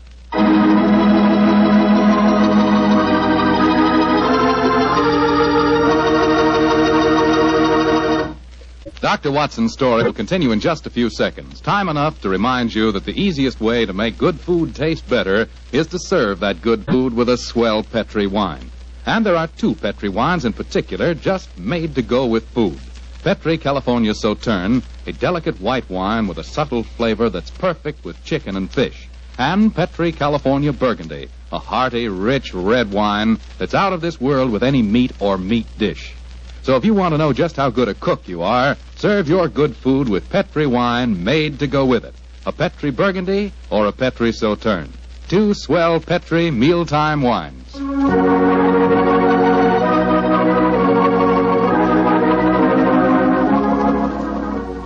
And now back to tonight's new Sherlock Holmes adventure. The famous detective and his old friend Dr. Watson have become involved in the affairs of thrice-married Diana, one-time magician's assistant. Each of her husbands has been mysteriously murdered on his wedding day, the latest murder occurring on the same day that Sherlock Holmes and Dr. Watson are brought into the case. As we rejoin our story, it's a month later, and for some obscure reason, Sherlock Holmes seems to have lost interest in the case, though not in the beautiful Diana. Mr. Holmes. Yes, Lestrade? It's over a month now since Major Beckwith was murdered, and we haven't found a single clue to it. You expect me to supply the deficiencies of Scotland Yard? Well, it's unlike you not to help us, Mr. Holmes. And after all, you and Dr. Watson were in the house when it happened. If you ask me, the murderer's either McComas, that Irish painter, or the clergyman Whalen. What do you think, sir? As far as I'm concerned, the case is closed, Lestrade, and I wish you'd stop bothering me. What do you think I am? Nothing but a detecting machine? Mr. Holmes, whatever's come over you? Holmes, you're not going out again this evening, are you? I'm afraid so, old chap. Well, this will be the fourth night in a row. I was hoping that we might have a nice, quiet evening in front of the fire. Oh, I'm sorry, Watson, but I promised to take Diana to the horse show at Olympia. I should be home by midnight.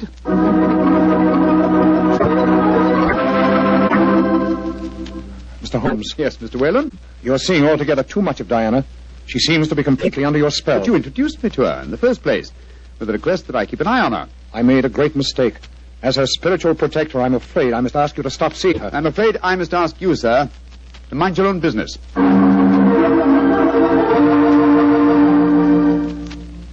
I say, Holmes, have you seen the paper that violinist, Ziwi, is playing at the Albert Hall tonight? No, I haven't looked at the paper today. Oh, I thought perhaps that we might go along and see I'm together. afraid I can't, old chap. No, I'm taking Diana to the French Maid at Delius Theatre. I hear it's a charming musical comedy.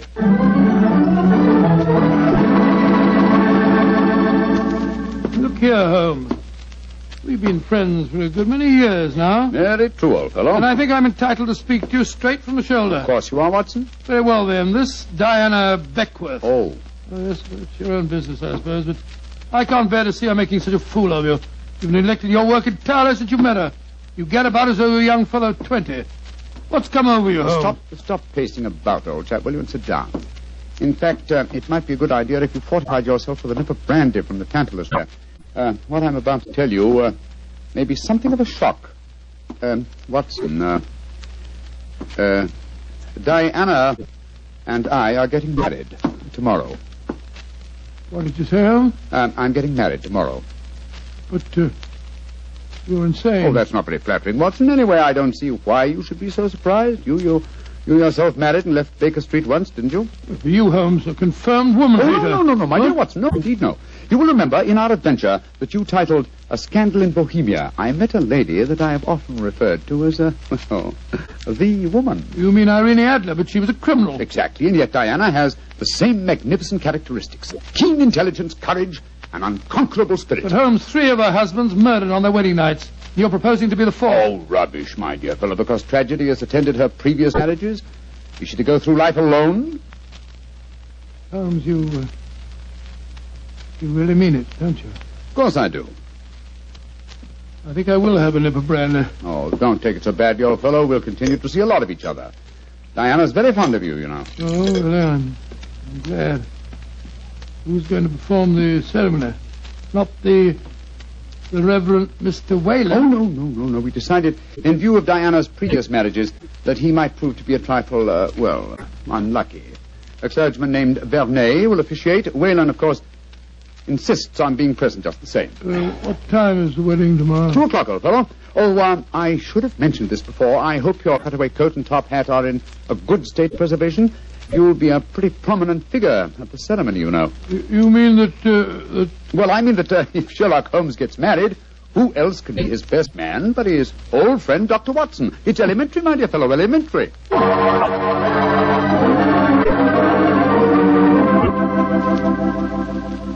I now pronounce man and wife. And those whom God hath joined together, let no man put asunder.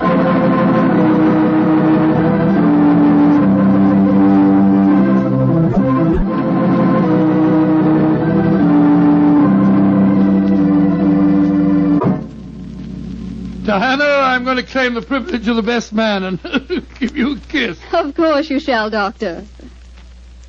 Joe Holmes, you're dear Miss Lucky Fuller. Of course I am, old chap. Sherlock, I'm going upstairs to change my dress now. Very well, Diana. I'll be up shortly. I'll see you later, Dr. Watson. Very well, Mrs. Holmes. Holmes, I never thought I'd live to say that. Watson, old fellow, I'm worried. Worried today? Oh, my dear fellow, what's the matter? Well, just before the ceremony, I received one of those warning notes signed by Asmodeus. Oh, you better be careful, Holmes. I think I'll slip out and have a pipe or two on the matter. Yes. Look after my guests for me, will you? And keep your eyes open. And your ears. Yes, I will indeed. There you are, Mr. Whalen. Would you care for a glass of champagne or a punch or something or other? Thank you, no, Doctor. I'm in no mood for celebration. I'm certain that Diana has made a shocking mistake. Well, really, sir, I don't think... I only came here in a last-minute attempt to dissuade her. Now that I've failed, I shall leave. Good day, sir. Yes, sir. Oh. Dr. Watson? Oh, hello, McComas. Where's Mr. Holmes? We'll be back in a few minutes. Would you care for a glass of champagne, sir? Well, thank you. I should like to drink a toast to the pair. I've been in love with Diana for years, you know, but she wouldn't marry me, and well, I suppose I might as well make the best of it. I must say your friend Sherlock Holmes seems like a splendid fellow. He is indeed, McComas. In fact, I may say... Excuse me, sir. All right, Holmes, I'm coming. Up here. What else the matter, Holmes? Follow me, lock the door behind you. Allow me to introduce you to the demon Asmodeus, Watson. Unfortunately, at the moment, she's in a faint. Good Lord. It's Diana. Exactly. Always an impetuous woman, she made the mistake of trying to stab me with that knife. So I bent over to strap up a suitcase. She didn't allow for the wall mirror in which I was watching her. You mean you suspected her all along? Of course I did, old fellow. The problem was to find the proof. I first suspected her when I knew that she had been a magician's assistant. The key to the profession of magic is misdirection, and these murders have been a perfect example of misdirection motive. How do you mean, Holmes? Well, by creating a... Thanks to the well-meaning stories of the Reverend Mr. Whalen, whose theological libraries she must have copied the Hebrew signature, she focused the murders on jealousy, concealing the fact that the one person with a perfect motive was herself, the widow who was to inherit. Oh, why hasn't she been caught before? Because she was devilishly clever. She left no clues except an indirect one that I had once spotted, that the likeliest person to be able to approach a bridegroom unsuspected and stab him is his bride. And now I wish you'd see if you can revive her, old fellow. When the police get here, I should like Mrs. Holmes to be in full possession of all her faculties.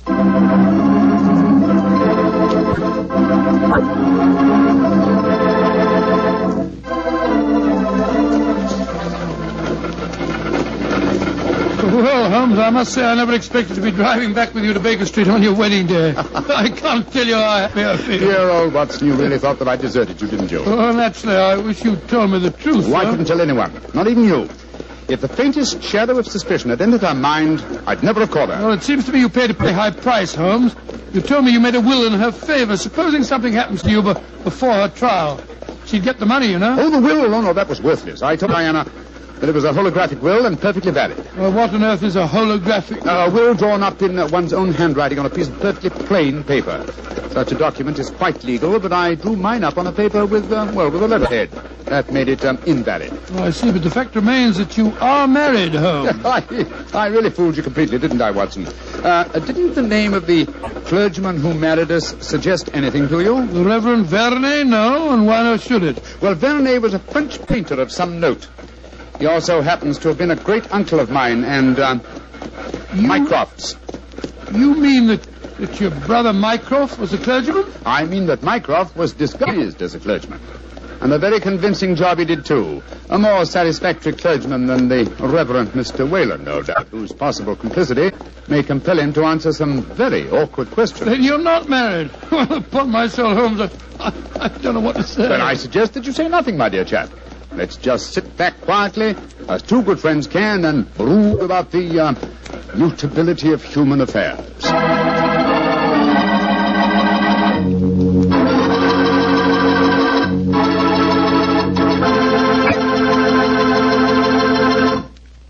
Well, Doctor, tonight's adventure was really a little extraordinary, to say the least. Holmes sure had a narrow escape. Doubly narrow, Mr. Foreman, doubly narrow. He not only escaped the jaws of death, but he also escaped the clutches of matrimony.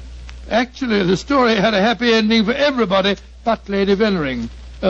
Jasmine Lafleur. What about that artist fellow, McComas? How did he take it? Oh, very well indeed. In fact, in gratitude, he even painted Holmes's portrait. Not exactly a good likeness, though. One of those modern artists who paints as impressions of a person rather than a portrait. What do you mean? Well, now, let me see. If he were to paint his impression of you, you'd probably end up by looking like a bottle of Petri wine in a sports jacket. Go ahead, Doctor. You can tease me all you want. I'll still rave about Petri wine. And why not? The facts bear me out that Petri wine most certainly is good wine. After all, the Petri family knows all there is to know about the art of turning plump, sun-ripened grapes into fragrant, delicious wine. That's because they've been making wine for generations, ever since they started the Petri business way back in the 1800s.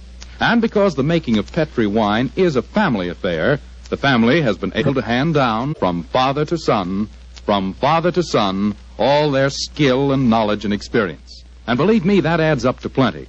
So no matter what type of wine you prefer, one to serve with meals or a wine for any special occasion, choose one of the fine Petri wines. You can't miss, because Petri took time to bring you good wine. And now, Dr. Watson, what story do you have lined up for us next week? Well, now, let me see, Mr. Foreman. I'm going to tell you about a strange adventure that began by my taking a wild cab ride through the moonlit streets of London and ended with Holmes and me being trapped in a luxuriously furnished cellar below a furniture warehouse down by the waterfront.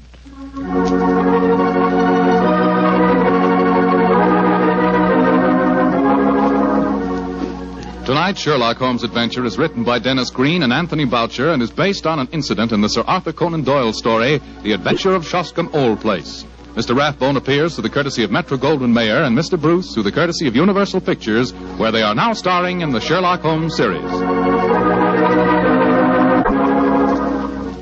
The Petri Wine Company of San Francisco, California, invites you to tune in again next week, same time, same station. Oh, the Petri family took the time to bring you such good wine.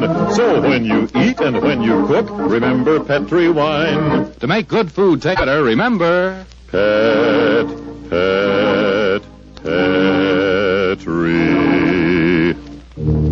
wine. This is Bill Foreman saying goodnight for the Petri family. Sherlock Holmes comes to you from our Hollywood studios. This is the Mutual Broadcasting System.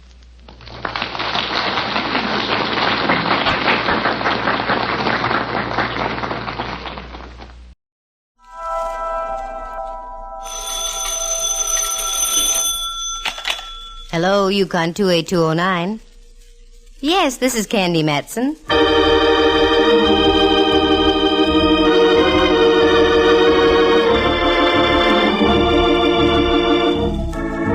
Did you ever know a girl private detective? Perhaps not. They're pretty rare. Well, we've got one. Candy Matson is the name. And she's both pretty and rare. Figure? She picks up where Miss America leaves off.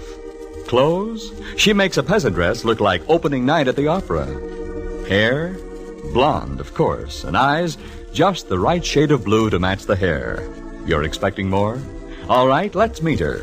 She's on the phone now, in her penthouse on Telegraph Hill in San Francisco.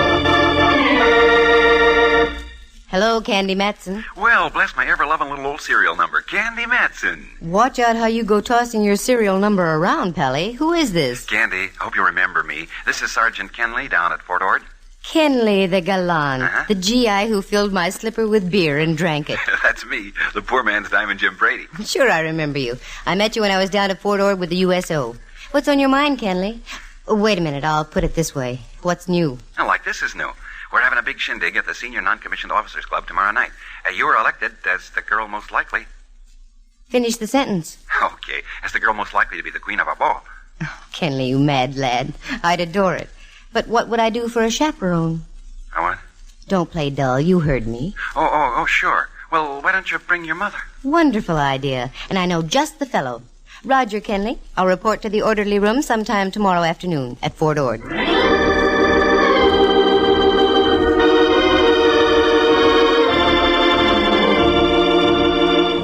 That's the way things happen with me, so casually.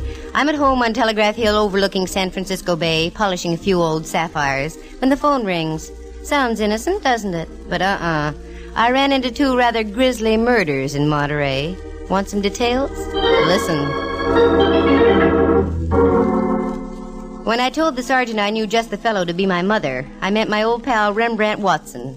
In former days, Rembrandt, an A1 photographer now that he doesn't imbibe, used to see double by noon, triple by 4, and complete darkness by 8.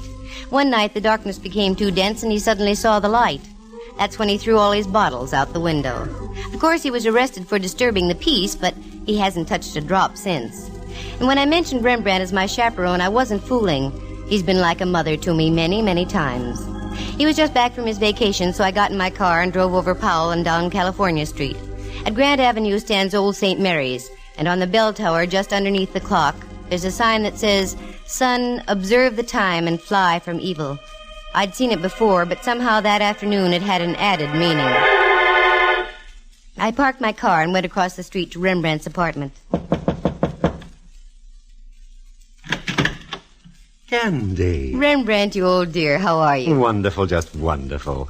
Darling, you're looking simply grand. Slice it thinner, Rembrandt. You've only been gone 3 weeks. Sorry, dear. Do come in, won't you? I'm just having some tea. Won't you join me, Candy? I'd love it. It's all ready. Oogly bleep, bleep, bleep. Bop. Wait a minute. What was that again? In case you don't know, Dove, that's Bob. Where did you ever pick up Bob? I was visiting a friend of mine last night, a professor of psychology, over at that institution across the bay. California? No, San Quentin. He's a penologist. He played some bop records for me. Well, what do you think of bop, Rembrandt? They say it's the latest thing. Why, girl, I can remember when they were playing bop back in 1926. You can? Certainly. Only in those days they called it Vo-do-do-de-o, Vo-do-do-de-o-do. Here's your tea, Dove. It's warm. Thanks. What brings you by this afternoon, Candy, dear? You. I've got an invite to a ball for both of us. How delightful. I'll get my Grand Marshal's uniform out of me trunk. It's not that kind of a ball, Ducky. It's just a dance for soldiers at Fort Ord. Fort Ord? That's down in Monterey. That's right.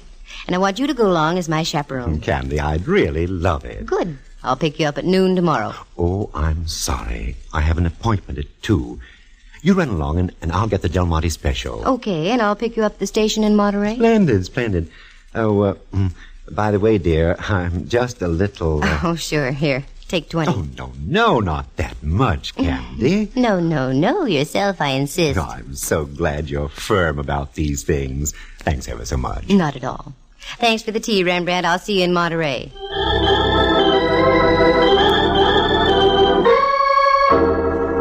I gave Rembrandt a little chuck under the chin. He quivered his bushy eyebrows, and I left. If I was going to be queen of a military ball, I had to get some royal raiment. I picked up a mantilla and a strapless evening gown you had to hold up by sheer concentration and deep breathing. Then I had a quiet dinner for 1, please, James, and went home and climbed aboard the Dream Express quite early. When I woke up, I had the nasty feeling that I had something to do. Then I remembered. I had a date that evening with Mallard, That's Inspector Ray Mallard of San Francisco Homicide. The nomenclature reads 6'2", weight 190, nice features, smart guy when it comes to solving a crime, but when it comes to talking about us and the future, he freezes up completely. I got dressed and whipped down to the Hall of Justice on Kearny Street. Well, Candy, how's Telegraph Hill's greatest lady detective? At the moment, Mallard, dear, I'm just between detectives. Kind of slow, huh? No, not slow. I just wrapped up a case. Now I want to take it easy for a few days. I've got news for you, Candy. Such as like what? Such as like I can't keep our date for tonight.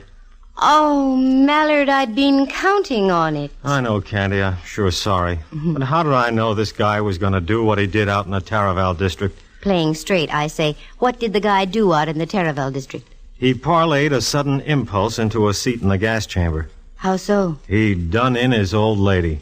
Mallard, don't talk like that. Okay. He ostracized his wife from the world of the living. With a pipe. That's better. Over the head. I get the picture. Anyway, I've got news for you, too. And yours would be? I'd have to break our date tonight anyway. Uh-huh. I just knew I was going to get stood up. And tonight's the night that Tex Acuff is playing in Loves of Laredo. Candy, it's Acuff's best movie. Acuff will just have to keep his chin up. You're busy in the Taraval, and I've got to be at a dance at the NCO Club at Fort Ord. Oh, that's right. I am busy tonight. So you're going to Fort Ord, huh? Mm-hmm. Weren't you there a couple of times during the war? That's right. With the USO. That same sergeant still there? The same sergeant. He's the one who asked me tonight. Now, this calls for drastic action. Come here, Candy. Mallard.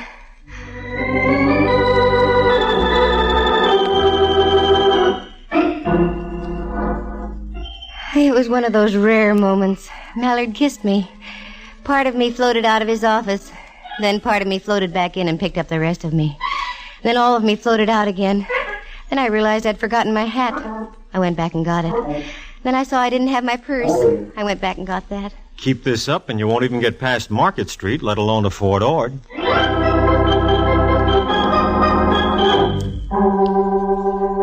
That Mallard, he can do the sweetest things sometimes. That was one of them. I got in the car, shifted into low, and that's the last I remember until I came to in front of the Rancho in Carmel. Obviously, one kiss from Mallard was better than a tank full of 100-proof octane. I registered, got a cabana out and back, showered, changed, and drove back into town. The drive down must have been dusty because I was extremely dry. So I stopped at Griff's, a cute little place with old theatrical pictures all over the walls. Yes, miss. Would you care for something? Oh, yes, a martini, please. Very dry. Very dry. Righto. You're new here, aren't you? Yes, I am. I started working here about 3 weeks ago. I thought so. I was down about a month ago, but I don't remember seeing you. No, the fella who was here became ill. Mr. Griffin hired me. Nice place to work. Oh, yes. It's very enjoyable. Here you are, miss. Thank you. I know you don't know who I am, but I'm a very good friend of Mr. Griffin's, and I came away without any money. Could you cash a check for me?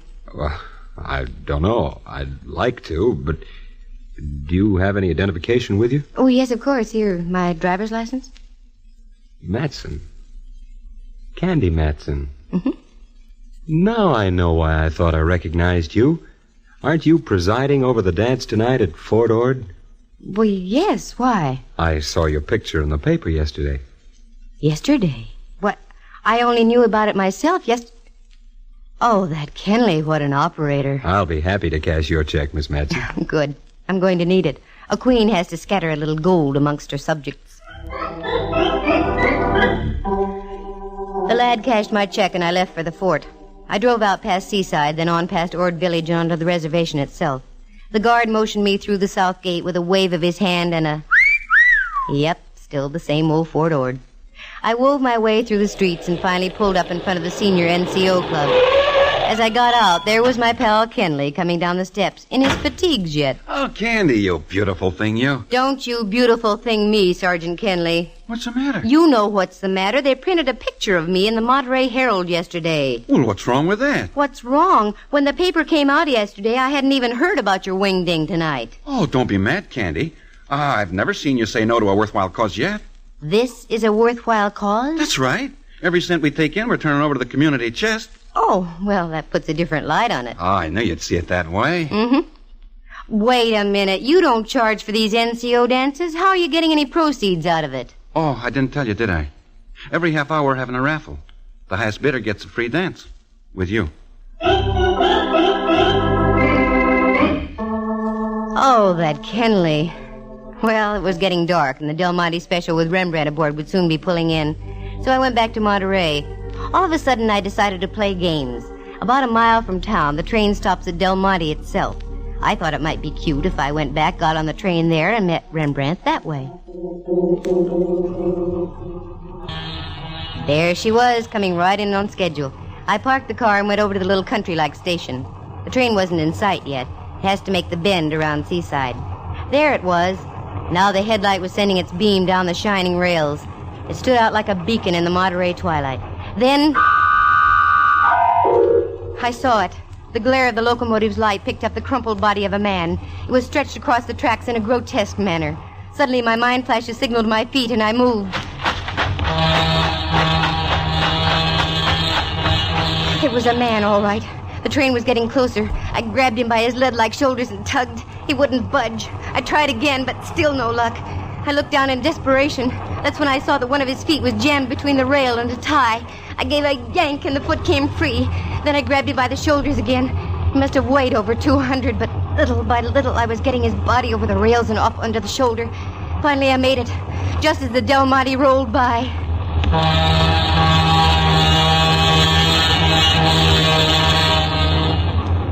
The body had fallen over on top of me as I pulled him away from the rails. I shoved him to one side and he flopped over. As he did so, I realized my companion was very cold, very limp, and very dead. A card fell out of his pocket, and I did the natural thing and picked it up. By that time, the train was pulling out. I tried to catch it, but it was too late. It was only a mile into Monterey, so I left my cold friend and drove in after the train. I got snarled in a traffic jam just before I made the right turn into the station, so Rembrandt was waiting for me as I drove up.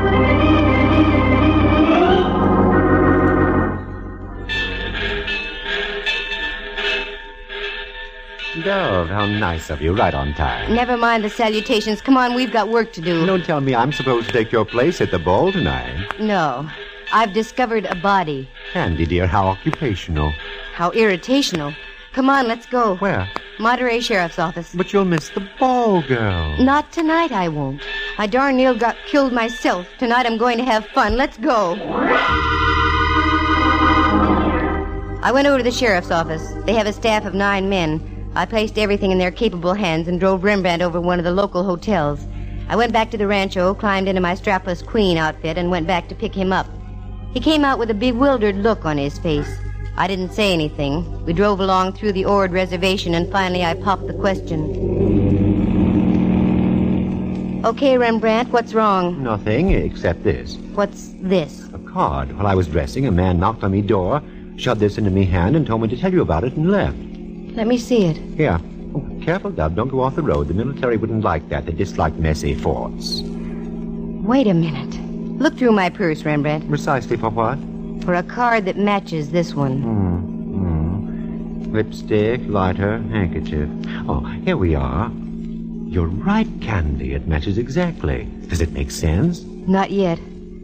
This is a warning, Rembrandt. A warning to keep my nose out of somebody's business. Yes, but what's this on the card? I don't understand. I thought you were studying the cello, Rembrandt, dear. Oh, I am. Then you should know what that is. That's the musical signature for F sharp. The gent who gave Rembrandt the card had obviously been following us since we left the sheriff's office. Now I knew I was in on something. But what? That body didn't crawl on the tracks all by itself. It was placed there deliberately in hopes the train would mangle all evidence. I'd have to worry about that later. I had a date to keep, and I was going to keep it. Once again, I pulled up in front of the Senior Non-Commissioned Officers Club. Rembrandt helped me out, and we went in.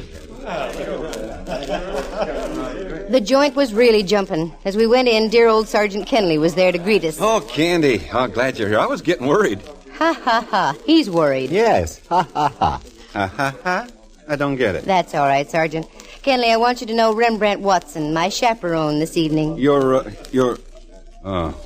glad to know you, sir. You needn't talk down to me, Sergeant. I have campaign ribbons for just such battles as this. Okay, Kenley. When do we start the raffle? Right now. Come on, Candy.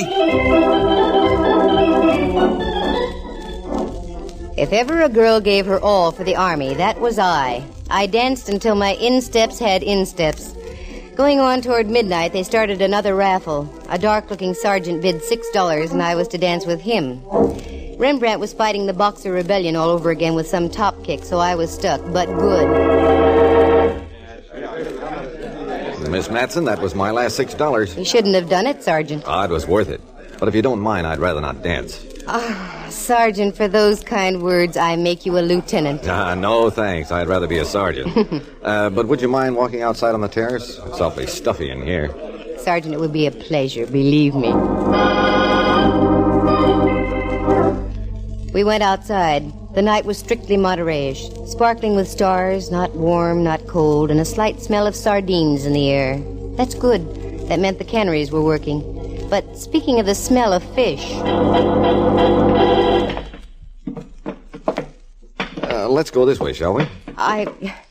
Why? There's a beautiful view of the entire bay from over here. Look, Sergeant, I only came down here to dance... I said come with me. What? You're hurting my arm. Now, wait just a minute, Sergeant. No, you wait, Candy Matson. I know who you are. You had to come down here where you weren't wanted. You don't seem to understand that I was... You had to go find a body on the tracks, and you ended up with 2 cards that were identical, didn't you? Give me those 2 cards. I haven't got them. Don't give me that. Where are they? I don't know what you're talking about. I haven't got any cards. Okay, sister, you asked for it.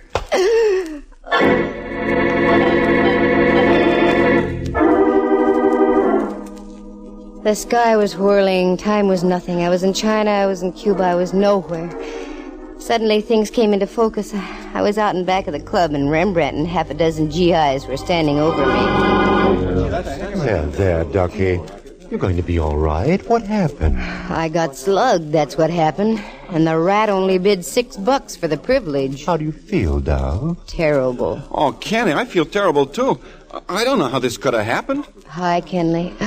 Oh, my head. Oh, gee, I just can't apologize enough. That's all right. I came down here to be queen of the ball. I got crowned, didn't I?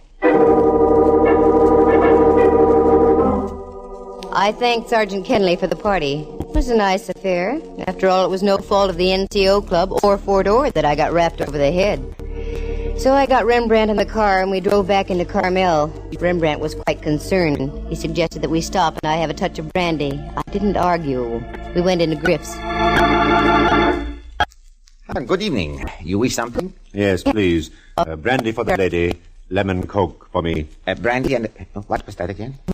Glass of water. A glass of water again. Hold it. You weren't here this afternoon. No, I work the evening shift. Frankie's here during the afternoon. Frankie? That's right. Frankie Sharp. That's when Roman candles went off and bells started to ring. Thinking back to the afternoon, the guy who cashed my check had one slight characteristic. I remembered as he handed me the money, his cufflinks were stamped musically, F sharp. I must have had a funny look on my face because Rembrandt spoke. What's the matter, dear?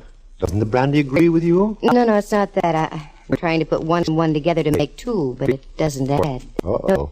Looks like we're going to have company. Pardon me, Miss Matson. I hope I'm not intruding. Not at all, Corporal. Everybody's getting into the act tonight. Sit down and make yourself comfortable. Oh, thank you. I just heard the regrettable news. You getting slugged at the club. I left just before, I guess. How did it happen? He was a sergeant. He outranked me. Oh, incidentally, my name is Case. Dave Case. 4th MP Company at the fort. Glad to know you, Case. This is Mr. Rembrandt Watson. Oh, how do you do? How do you do, sir? Where's your accoutrement?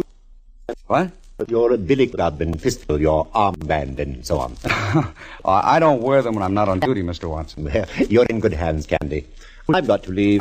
Can't stand a place where they only serve you water. That's what you asked for, Rembrandt. I know. Yield not to temptation, I always say. Glad to have met you, Corporal Case. Yeah. Good night, Candy, dear. See you in the morning. You two just stay and talk over the Battle of the Bulge, that knob on Candy's head. Good night, Rembrandt. Does he always duck out on you like that, Miss Matson? He's a man of whims. That's why I like him. This brandy isn't doing anything for me. What I need is some air. Corporal, do me a favor and walk me down to the beach and back, will you? Why, I'd be delighted. We left Griff's and walked down Ocean Avenue to the beach. There was a half moon shining down from the east and hitting the waves. It made the ocean look almost luminous.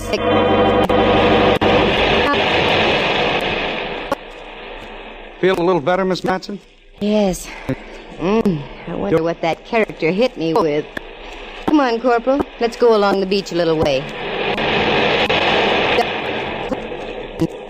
Aren't you cold? No, this is fine. Wait. Wait a minute, Case. What? Down there. Right at the water's edge. Looks like the body of a man. Why, you're right. Let's go.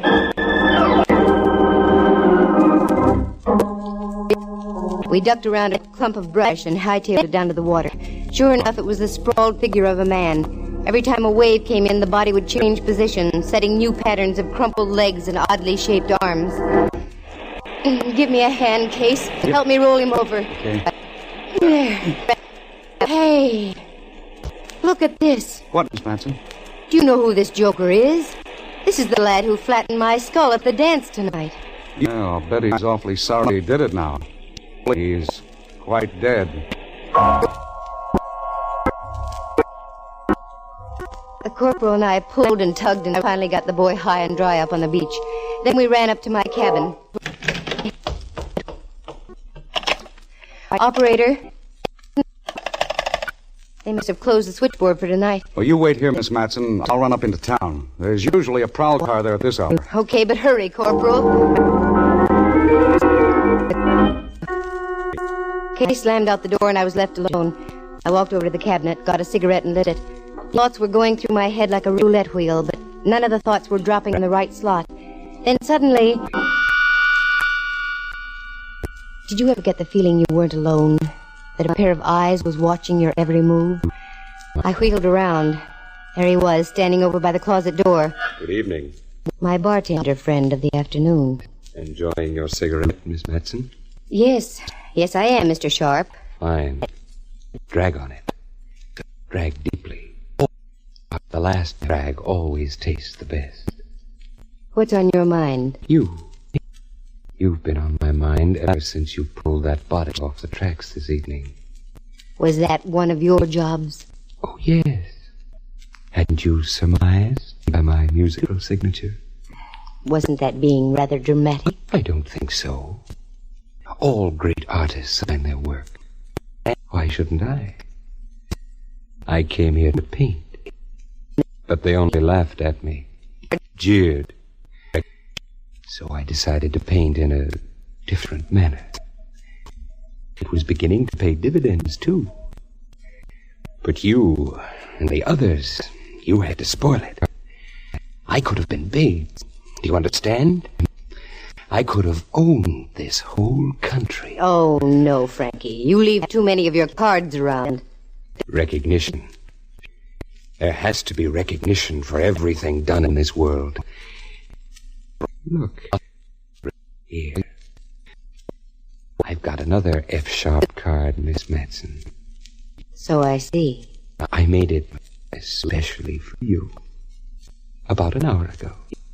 Is that when you held your pal's head under the surf down there on the beach? Shortly after, yes. And now I shall have to work fast, won't I? Your corporal friend with the muscles will be returning with the police. Over there against the wall, Miss Matson. You can't get away with this, Frankie. I think I can. You see, everything I touch must either live or die. In your case, it's too late for the former. So die you must. Corporal! Get back, Miss Matson. This guy's nuts. Looks like I'll have to add another. Oh! Corporal, you all right? Just got me on the shoulder. All right, Mac. Try this. Hang on to his gun arm, Case. I'll try to get him with this lamp. Never mind that. He's going to drop that gun right now. Oh! The corporal down the hall. You'd better hold it sharp. I'm warning you. Okay, you asked for it. Oh.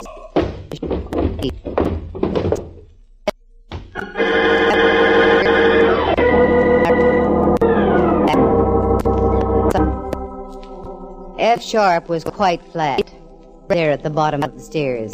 And Sharp, being flat, was a natural. He looked awfully good that way. All I can say is I am terribly grateful for Fort Ord's highly efficient MPs. Case ducked out to get the police, but halfway down the stairs he heard Sharp's voice in my room. He tiptoed back and listened just long enough outside my door. Just as Frankie had leveled his pistol at my head, Case broke through and wrestled the gun out of Sharp's hand. Oh, the rest of the facts? Well, I've got the discern data right here. Frankie Sharp was a wise boy. He was dishonorably discharged from the Army in 1946. He came to the Monterey area with a complete load of Army uniforms, fatigues, and general equipment. He set up a little ring of other ex-GIs with bad records, all dishonorably discharged also, all professional gamblers. On Army paydays, he'd rig his mob out with GI uniforms. Then they'd gang up on the boys from the camp and take them for all their dough with marked cards and loaded dice. The gang was familiar with Army routine, so it was easy for them to make like real soldiers. But Frankie Sharp was keeping too much of the loot for himself, so he decided to set up a new gang. One by one, he had his boys marked for sudden and violent death. The first was the guy I pulled off the tracks. Sharp and the fake sergeant who slugged me were parked up on the highway watching to see the Del Monte Special put on the finishing touches. When the gag misfired, they followed me, found out where Rembrandt was staying, slipped in one of their business cards as a warning for me to stay out.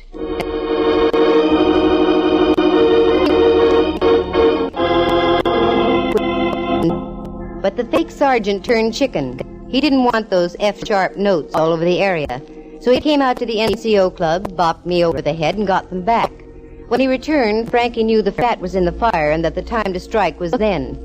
So he took his pal down to the beach, gave him a finger wave and a permanent, the kind you don't wake up from. Then he went back to my cottage to wait for me. Sharp was his own undoing. The poor guy was a megalomaniac and insisted on signing his works of art. His greatest masterpiece, though, was one he autographed. It was called Picture of a Corpse at the Bottom of a Stairway. Because when we went down to look at his body, he still had his own F-sharp card clutched in his rigid fingers. Corporal Case? Good boy. He's been studying criminology with the United States Armed Forces Institute. He was discharged about a month later, and because of his considerable amount of gray matter, was promised the first opening with the Monterey Sheriff's Office. Oh, me, it's beautiful around Monterey and Carmel. The soft ocean, the gently rising knolls, especially the one on my head. That's the last time I'm going to be queen of a ball.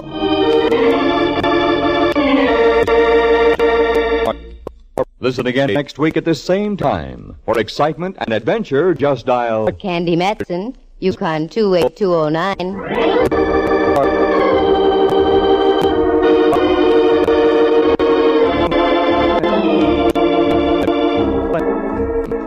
Heard tonight were John Grover as Sergeant Kenley, Lou Tobin as the pseudo-sergeant, Kurt Martell as Corporal David Case, and Jerry Walter as Frankie Sharp. Henry Leff is Inspector Ray Mallard, and Jack Thomas portrays the role of Rembrandt. The program stars Natalie Masters as Candy and is written and produced by Monty Masters. Eloise Rowan was at the organ, and sound effects were created by Bill Brownell and Jay Rendon. Corporal David C. Case is an actual person. Any resemblance to other people in tonight's play is purely coincidental. The program came to you from San Francisco. This is Dudley Manlove speaking.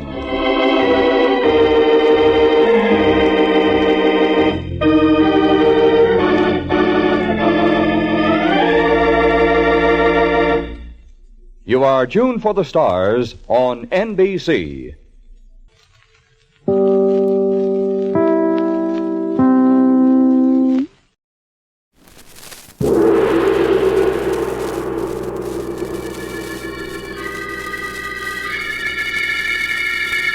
The Sealed Book.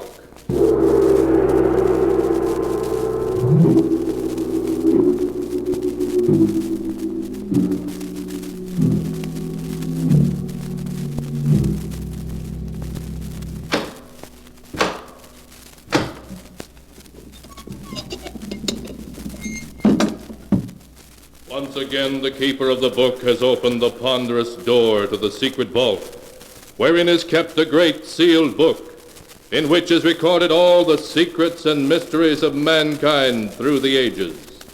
Here are tales of every kind, tales of murder, of madness, of dark deeds strange and terrible beyond all belief. Keeper of the book, I would know what tale we tell this time. Open the great book and let us read. Slowly, the great book opens.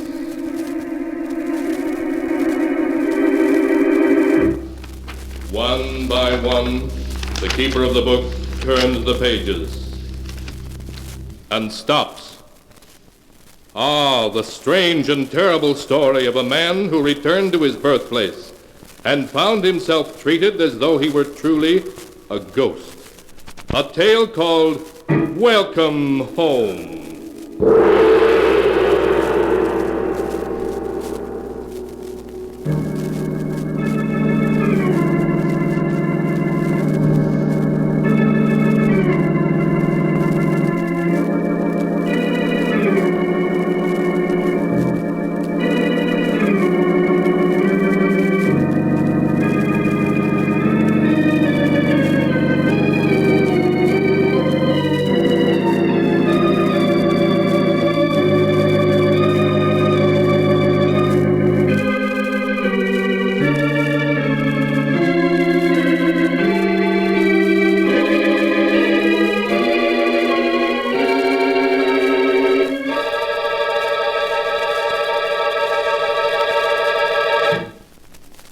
Here is the tale, Welcome Home, as it is written on the pages of the sealed book. The story begins deep in the heart and vast, eerie swampland of Louisiana.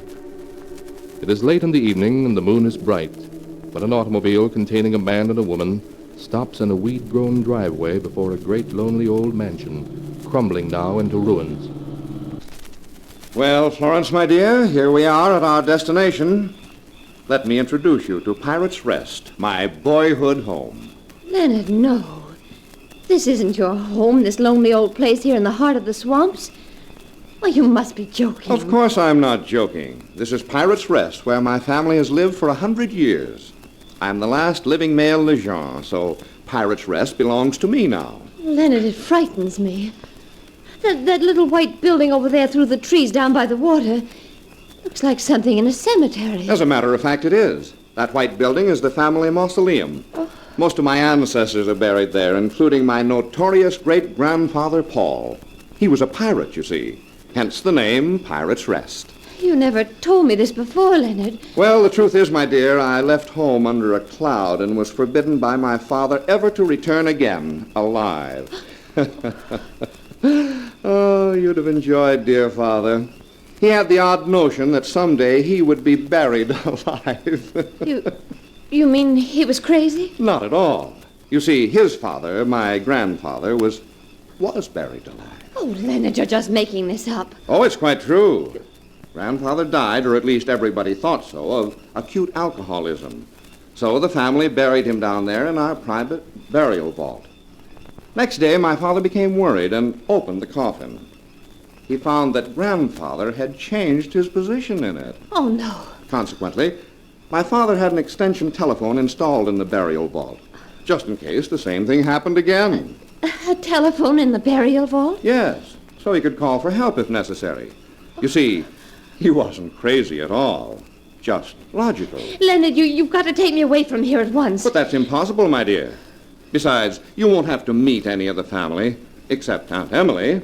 Is she all right? Oh, yes, except she thinks she can talk to ghosts. All the others are dead, so come on now. It's time we made our presence known. Well, all right, Leonard, but I'm not staying 1 minute longer than necessary. Oh. You understand? Of course not. As soon as I've sold the place and raised a little money, we'll be leaving. Well, here we are. I should warn you in advance. Dear Aunt Emily hates me. Hates you? Why? Oh, it's a long story. Oh. Who there? What you want? Why, it's old Martha. Open the door wider, Martha. That's it. And we'll come in. Why, it's Mr. Leonard. Miss Emily, Mr. Leonard, he's come back. Leonard? Oh, it can't be. Leonard's dead. Last year, Tom said he'd heard Leonard was killed in a holdup. I'm happy to say he was wrong. Aunt Emily, let me present Florence, my wife. How do you do? Birds of a feather, I see. What do you mean by that? Be quiet, Florence. Leonard, if you are alive as you claim to be, why have you come back to Pirate's Rest? I've come back to get my inheritance, of course. So you know your brother Tom is dead, then? Yes, I know. Every time a Lejean has died, I've known it. And now they're all dead, you dare show your face again. But you'll get nothing here, you understand? Everything was left to me. Everything. Indeed? Well, we can discuss that tomorrow. Flo and I have come quite a ways, and we're tired. Will you have Martha show us to a room? And at least make us think we're welcome home?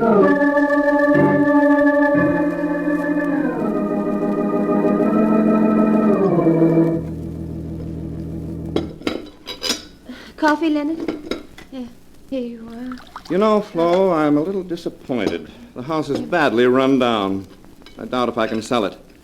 But there must be cash around someplace, plenty of it. Leonard, why does your Aunt Emily hate you so? Oh, I incurred Emily's hatred when I was 12. That was the day of my grandfather's funeral.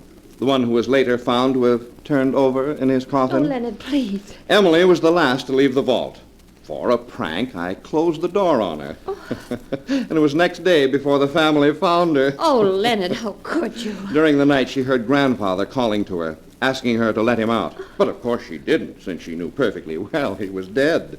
Her belief that she could talk to ghosts is dated from that night. Oh, Leonard. Oh, but never mind the past. Suppose we look around the house. It'll give you a chance to see Pirate's Rest by daylight, and we might stumble on the money.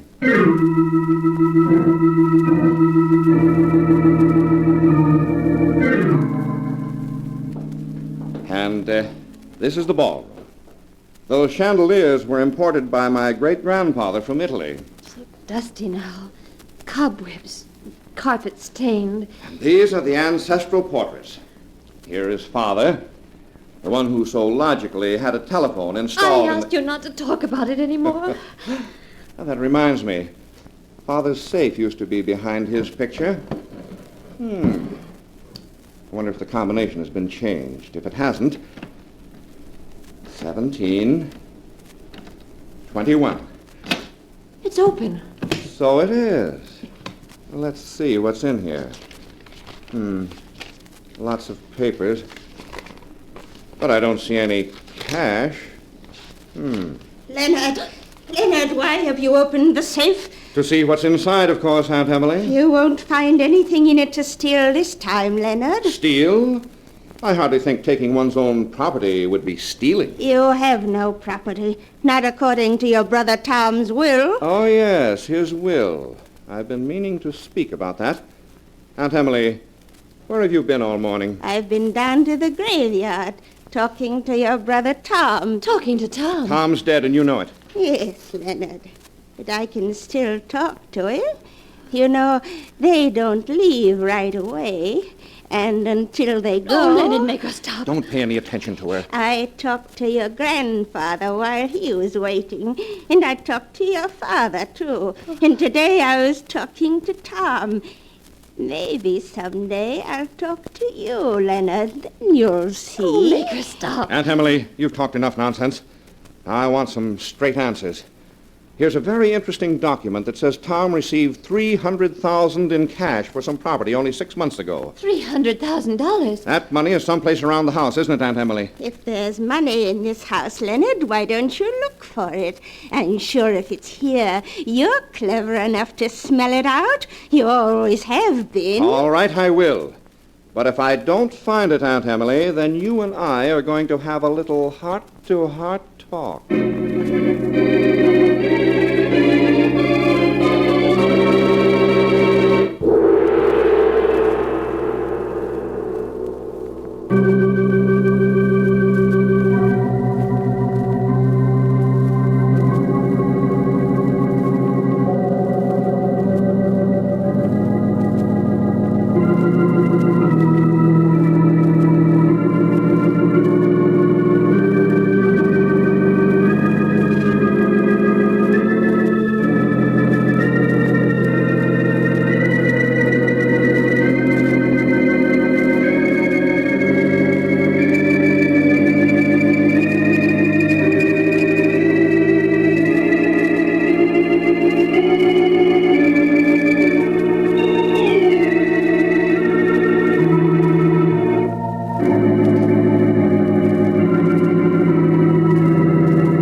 to continue the story as it is written in the sealed book. It is evening now. For many hours, Leonard and Florence have been searching the old house. With an axe, Leonard has even ripped open the walls of several rooms, but he has found nothing. During their search, a thunderstorm has sprung up, with pouring rain and crashing thunder, which is making Florence even more nervous. Oh, Leonard! Stop jumping every time it thunders. It's just a storm. They come up suddenly down here. But look out the window. The water in the bayou is rising so fast we'll be flooded. The bayou overflows a couple of times a year regularly. It's nothing to worry about. The water may cover the low ground where the burial vault is, but that's as far as it ever comes. Find anything, Leonard? No, I suppose there's no use chopping any more holes in these walls. They're all too solid to have any hidden openings in them. And we've searched all the other rooms. Maybe there really isn't any money. There is, and I know it. We haven't tried the kitchen yet. Nobody would hide money in a kitchen. Aunt Emily might. Come on, we'll take a look there. Then if we don't find it, we'll have our little talk with Aunt Emily. What is it, Leonard? Why are you stopping out here in the hall? Martha's in the kitchen. She's up to some mischief. What? She's playing with a little doll. Putting it into a box. She's up to one of her conjure tricks. But I'll put a stop to them. Man go into grave. Doll go into Martha, coffin. what do you think you're doing? Mr. Leonard. Give me that box. No, you stay away from me. Give it to me, I say. Oh. There. Now, let's see what you're up to. Well, it's a doll. Dressed just like you are. And it's got adhesive tape over its nose and mouth. It's supposed to be dead. And the box is supposed to be a coffin. Well, we'll fix that. There. That takes care of the box and the doll. You too late, Mr. Leonard. Juju already start to work. Can't stop it now. Doll go into man into me alive. Oh, be quiet, Martha. Doll go into coffin. Stop it, I say. Sure to you can't try any voodoo tricks on me, you hear? Doll go into coffin. I said to stop it. Man, no stop it, you one hear? can save. Stop it. Doll stop go it. into coffin. This will stop you. Ah! She's dead. The axe. Oh, you killed her. I told her to stop. She asked for it. Leonard, what are we going to do? Nothing. I'm master here. Nobody's going to tell the police. If Emily tries to... Emily tries to what, Leonard? Aunt Emily. What are you doing here in the kitchen, Leonard? Where's Martha? Martha. Stay away from her. She's dead, isn't she? Yes, of course she's dead. So you killed her, Leonard? Yes, Aunt Emily, I killed her. Leonard, what are you doing? Just gathering up these towels, Flo, my dear. Now you and I and Aunt Emily are going into the living room. I'm going to tie Aunt Emily to a chair. Then I'm going to persuade her to tell us where that money is hidden.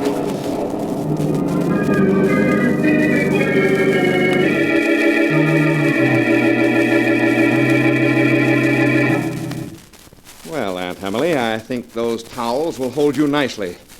Now I'll give you one more minute to tell me what I want to know. I'll tell you where the money is. It's in your coffin. My coffin?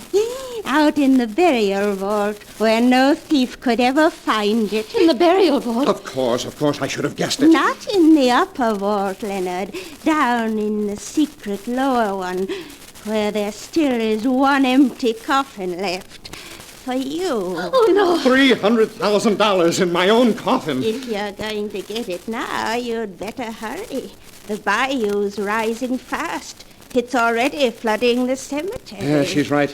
By morning, all the ground down there will be under 3 feet of water. Oh, no, Leonard, please. Please, let's wait. The lower vault isn't waterproof either anymore. But we can't go out there tonight in this storm. It's go now or wait for a week. So we're going now. There's a lantern in the kitchen. Come on, Flo. Or would you rather stay here in the house? Oh, no. I'm coming with you, Leonard. I'm coming with you.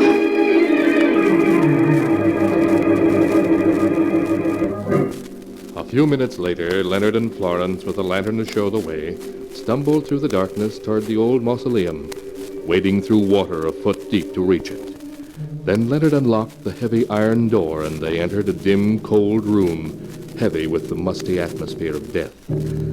Then as Florence held the lantern high, Leonard found a great iron ring in the floor and pulled on it, so that a heavy marble slab slowly rose, revealing a narrow flight of steps leading down into the burial vault beneath. Leonard sent Florence ahead of him down these steps with the lantern, then followed, pausing to lower the marble slab back. Oh, Leonard, there's water down here. It's over my ankles. It won't hurt you. Leonard, I'm frightened. Aren't you coming down? Just as soon as I let the slab down. There. There, now, let's find that money. Leonard, the water's rising. I can feel it. Wet feet won't hurt us. Just make sure the lantern doesn't get wet. Oh, please, Leonard, hurry. All right. Hold the lantern over here so I can see. All right. Here we are. Here's great-grandfather Paul's coffin in its niche. Yes. And grandfather's. And father's. And Tom's. And here's mine. Oh. With my name on the nameplate. Leonard Lejeune. Born May 17th, 1890. Died March 12th, 1930. Leonard, that's today. Yes. The last part has been scratched in with a knife. Oh, that's some of Aunt Emily's nonsense. Oh, but it doesn't matter.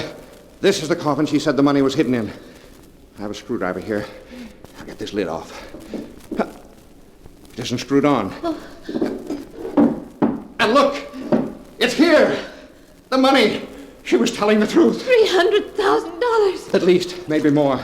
There's a dozen big packages of bills here. Now do you feel better? Yes, but please let's take it and go. The water's still rising. All right, I know. Hold the gunny sack open and...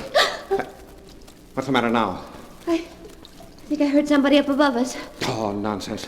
You're just imagining things. No, I heard footsteps and a sliding noise. Maybe it was your Aunt Emily. She's safely tied up in the house. Oh, but those towels, she wasn't tied very tight. Hold that sack open, I tell you. Oh, all right, Leonard. 6, 8, 10, 12. Yeah, that's all of it. Now we can get out of here. You hold the lantern. I'll carry the money and go up first. I'll get the marble slab up. And you can follow me and...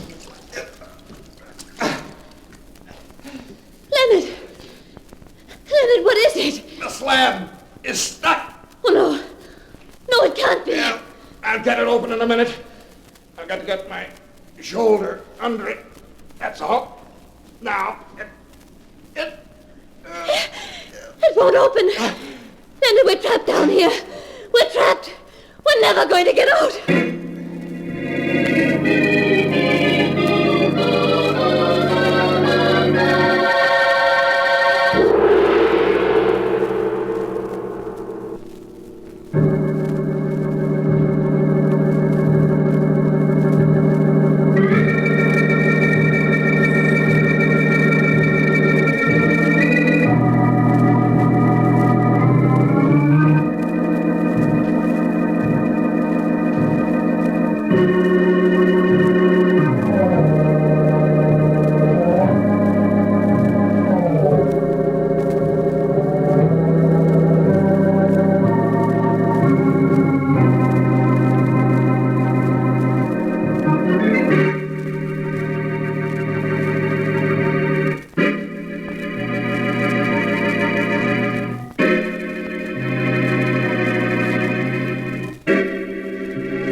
And now to continue the story, as it is written in the sealed book. Having descended into the underground mausoleum, in which the water is rising due to the storm, Flo and Leonard found the old aunt's hidden treasure.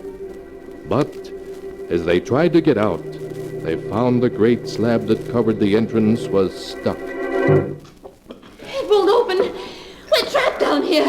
Oh, Leonard, we're never going to get out. Be quiet. Put the lantern on the steps and come up here beside me. All right. Between us, we can get it open. All right. Come on now. There, that's it. Now stand here. Yeah. Get your shoulder here beside mine. That's right. Now. Help me lift. It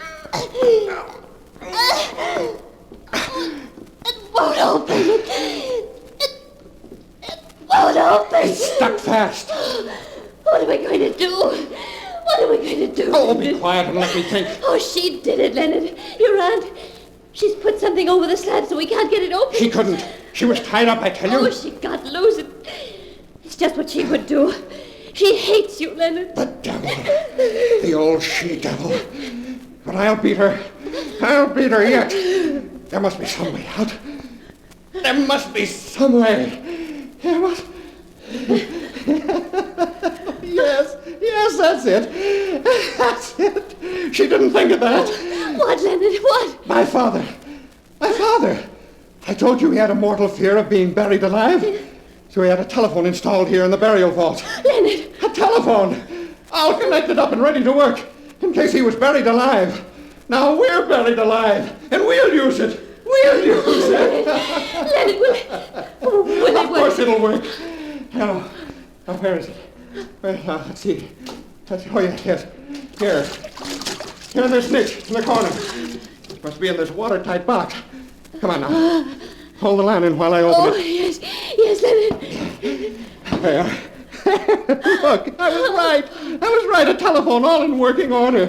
Father never thought when he drove me out of the house that someday he'd save my life. Use it, Leonard. Use it and get us out of here. Oh, yes. I'll have to call the sheriff in the village. Have him come rescue us. I'll tell him a story, some kind of a story. It won't matter. Hello. Operator. Hello. Operator. Hello? Operator, give me the sheriff, quickly. Oh, thank heavens, it worked. The sheriff? Why do you want the sheriff? That telephone you're using only connects with the house, Leonard. Emily.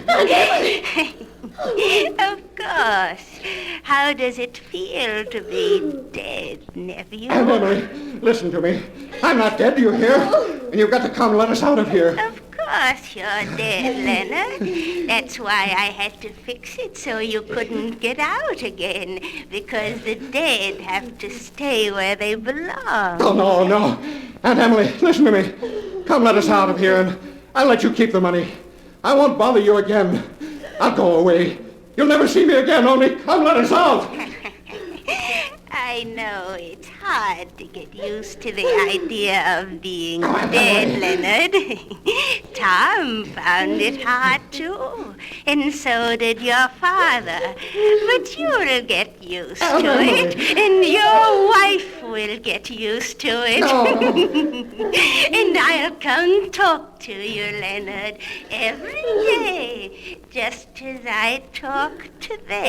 No! Because now that you're dead, you're both welcome back. And the family's all together again. So, welcome home, Leonard. Welcome home. No! Aunt Emily!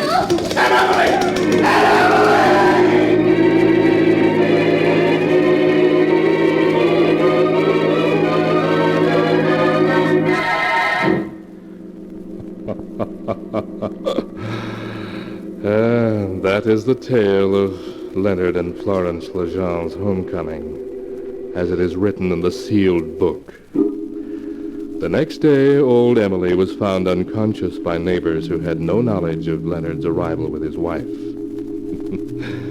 They took Emily to the hospital, where it was several weeks before she could speak coherently. Then they decided to keep her there, to look after her. For the doctors observed that Emily carried on long conversations with a nephew named Leonard and his wife, Florence, whom no one else could see. Since that day, the old Lejeune mansion has crumbled into ruin, and no living soul has ever entered the old mausoleum again. Its secrets are forever hidden from the world, save only here, where they are written down in the sealed book.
And now, keeper of the book, before you close the great volume, show us the tale we tell next time.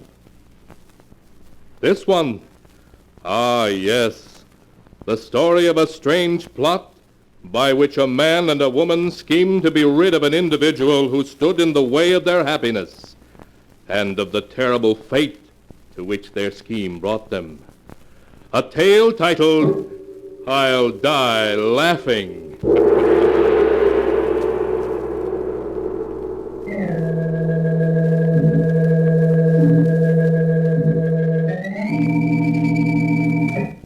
Be sure to be with us again next time, and the sound of the great gong heralds another strange and exciting tale from The Sealed Book. The Sealed Book, written by Bob Arthur and David Cogan, is produced and directed by Jock McGregor. Thanks very much for joining us here at Sunday Night with Old Time Radio. We hope that you'll always be a listener. Until next time, sleep tight.